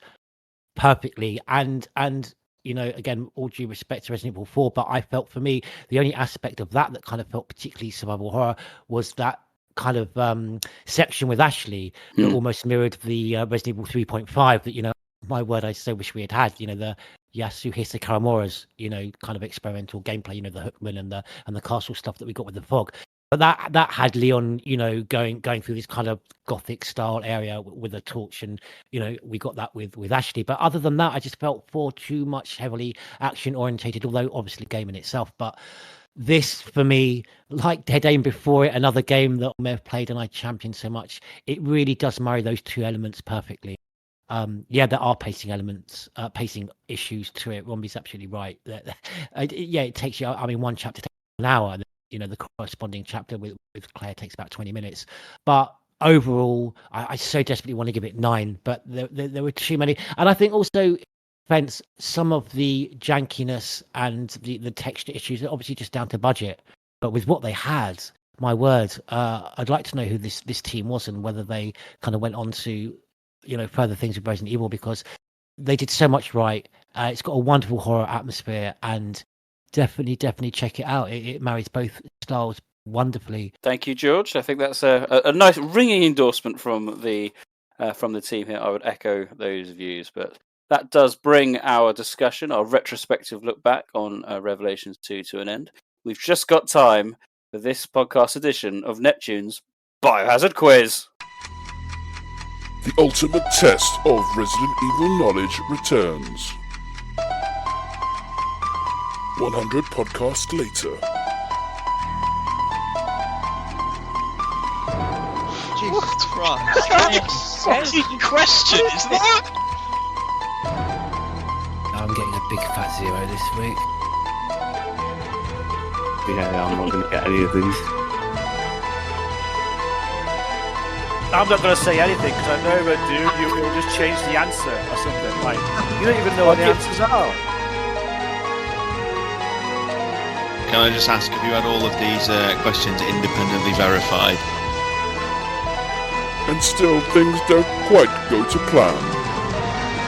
You only have to probably get it right. Welcome to Neptune's Biohazard Quiz. Batman.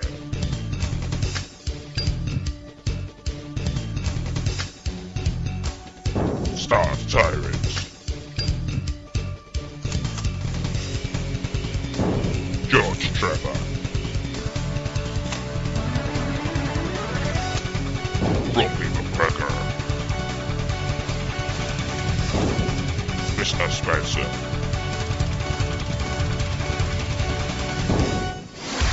Neptune Biohazard Quiz. Clear those desktops. We've got 5 brand spanking new questions.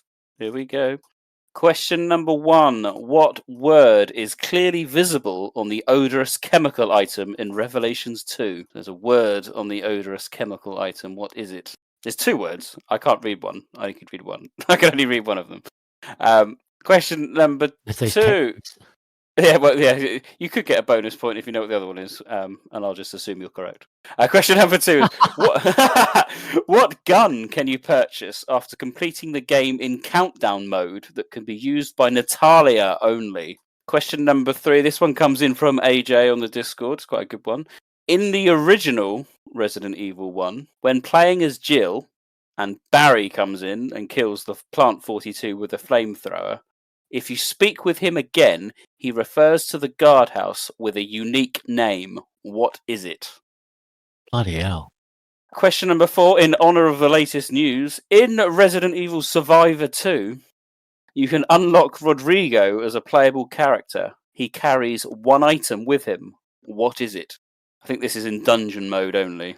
I think you can only play as him in dungeon mode, but he only carries one item. What is it when you start the game? And finally, question. Oh, what's that noise? Oh yes, non-canon. That's the non-canon alarm. It's back after a much too long delay. Non-canon corner. Here we go. Have you read my recent work? I hope you have. The uber soldat tyrant in the Resident Evil Wildstorm comic, after triggering its reborn mutation, bears a close resemblance to which canonical tyrant? Fucking hell. So there's the uber soldat tyrant in the Wildstorm comic. After triggering its reborn mutation, he bears a close resemblance to which canonical tyrant? They're the 5 questions. Join us after this one. We'll run through those answers. Oh, I knew it was you guys. Any requests?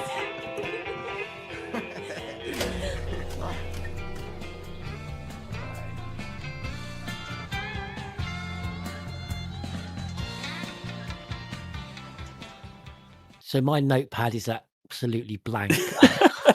Nick, these are the hardest questions I think you've ever done. Really? Oh, thank you for saying that. I haven't got an answer to any of them. These are. I'm going to get a resounding here. Do you think? Oh dear. Okay. Also, I thought they're okay. But hey, so question number 1 was what word is visible, or clearly visible, on the odorous chemical item in Revelations 2? Start with you. Phosphorus. I have no idea. Phosphorus. Okay. GT. I've got no idea. When you asked the question, I kind of just straight away thought it actually says odorous chemical on it. I'm going to say odorous chemical, but that's very long and it's a small item. But that's all I can say. Romby. I was gonna say I know this one because I laughed at it for ages. It's stink. It is stink. Correct. Yeah. Oh. That is the point. Yes, it says something else. I can't read it, but it definitely says stink on it. Me and Stars need glasses because we've been playing it like on 4K PC version. I didn't see that. Right. Question number 2 is what gun can you purchase after completing the game in countdown mode that can be used by Natalia? George, did you know? I've got no idea. I mean, I've got a good guess for the Rodrigo question, but that's all I can offer up. No. Can I guess what gun does she get? You say? Yeah, this is Natalia, by the way. Gets a gun. So I was going to say shotgun, but then when you emphasize Natalia, something small. Does she get Barry's Samurai Edge? Okay, is that what you're going to go for? Yeah. Okay. No idea. Romby? I have no idea. I've never played that mode. No, I haven't. I know what it is, but I haven't played it. Stars Tyrant, did you know? I did not know. So I'll just say a solar cannon. Oh, so close. Well, not really, but a bubble gun. It's a toy. It's a toy bubble gun. I was thinking like a little water pistol or something because she's a kid, but I'd have given you a water pistol. I'd have given it. I didn't want to do the character down and shit. I'd have given you a water pistol. It's a bubble, little bubble gun. I was literally thinking like those spud guns. That's what I was thinking when anyway. Question number 3 was the in Resident Evil 1 when playing as Jill and Barry kills Plant 42 with a flamethrower. If you speak to him again, what does he refer to the guardhouse as? It's a unique name that only he ever calls it. Romby, did you know this one? As soon as you asked the question, I was like, I know he does call it a unique name. I have no freaking recollection of this, but I remember this entirely. But I don't remember the bloody word. So no, I don't have an answer. It's always half the battle with this quiz, though, isn't it? Making sure the question's solid. It's like, yes, the question is definitely right, but I don't know the answer. The other half is also knowing what the answer is right and that you actually have the right answer, Nick. So, you know. I pinned my hopes on AJ. I didn't check. George, did you know? Great question. No answer. I've shamelessly played so little of the original because I'm just so enamored with remake and the original of 3. I'm trying to think what else the guardhouse. I've seen it. It's been referred to as a dormitory before. So the dormitory. I'm going to guess. Dormitory. Okay. Stars Tyrant? All I have, and I so hope I'm in the same hemisphere, is that he refers to it as something like the soldier's house. I genuinely don't know the answer, but if I'm even close, give me the point for fuck's sake, please, because I'm the champion of the OG version. Come on. Points to Stars Tyrant. Ooh. It's the soldier's area. Well done. Absolutely giving you the point there, sir. Congratulations. Thank you. Thank you.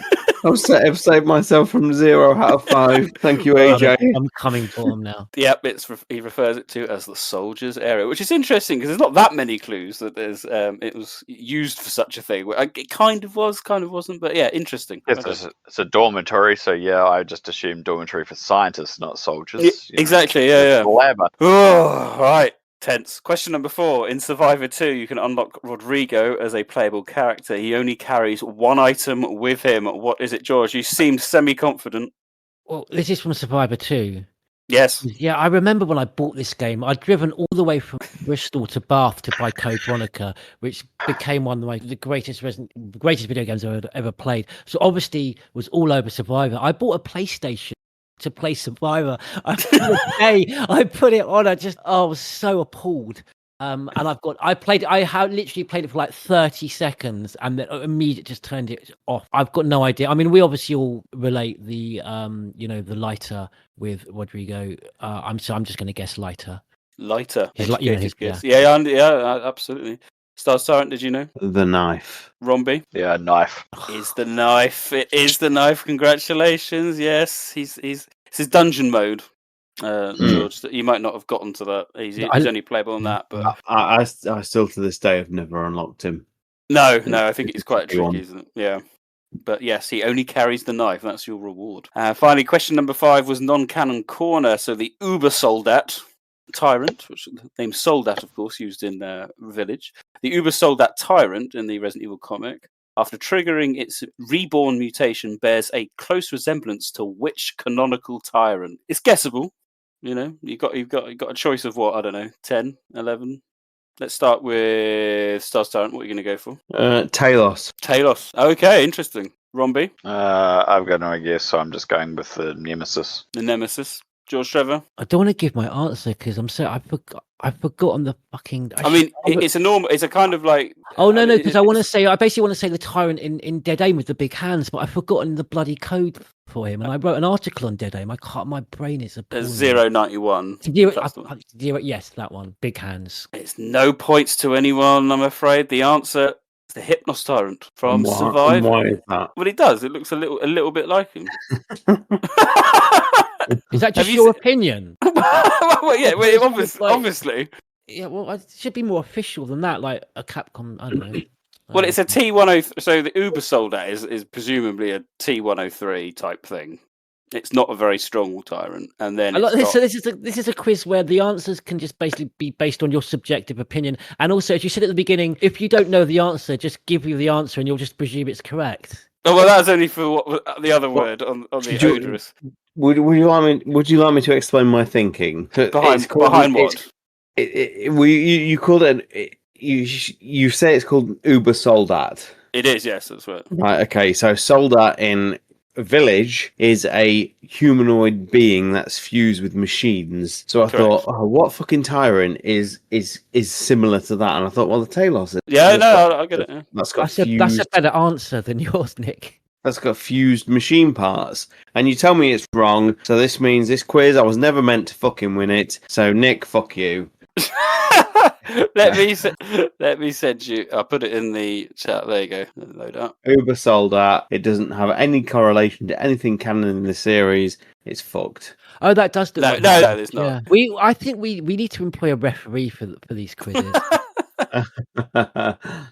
It does look a bit like the Hypnos Tyrant. It does, yeah. The only thing that makes that look like a Hypnos Tyrant is the tongue. There you go. That is it. You could say that looks like a liquor just as much, yeah. Yeah, absolutely.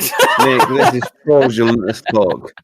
Well, I'm also going. I've got the wiki. Go back to your Lego. Also agrees. The wiki also agrees. It says this mutation was very reminiscent of the Hypnos T-type form, with the unique differences. The heart is also on the back. Okay. I agree. Yeah, there you go. Right. Let's have a look at those final scores and no points in question number 5. We've got joint winners this week, ladies and gentlemen, with 2 points apiece. It's Stars Tyrant and Romby. Congratulations, gentlemen. Thank you, Rob. Cheers. Can I have some? Thank you. Can I have some bubble wrap to celebrate? You can have some bubble wrap to celebrate. George Trevor did fail with a nil point this time. Better luck next time. I don't care because I got to play Revelations 2.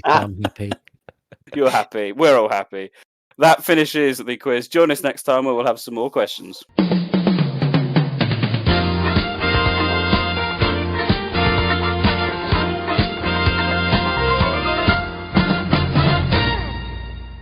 Well, we are near the end of our Revelations 2 retrospective. It's been good to go back to this slightly underrated gem. Coming up next, as I kind of teased earlier in the news, we're going to be looking again at Requiem. We think / hope that there's going to be more information coming out following Gamescom and PAX West as well. So we're going to have possibly a little slightly smaller podcast. Just have a look at Requiem. We're quite excited for this title. We want to build it up a little bit more before it heads to the stores in February. So we're going to be focusing on that.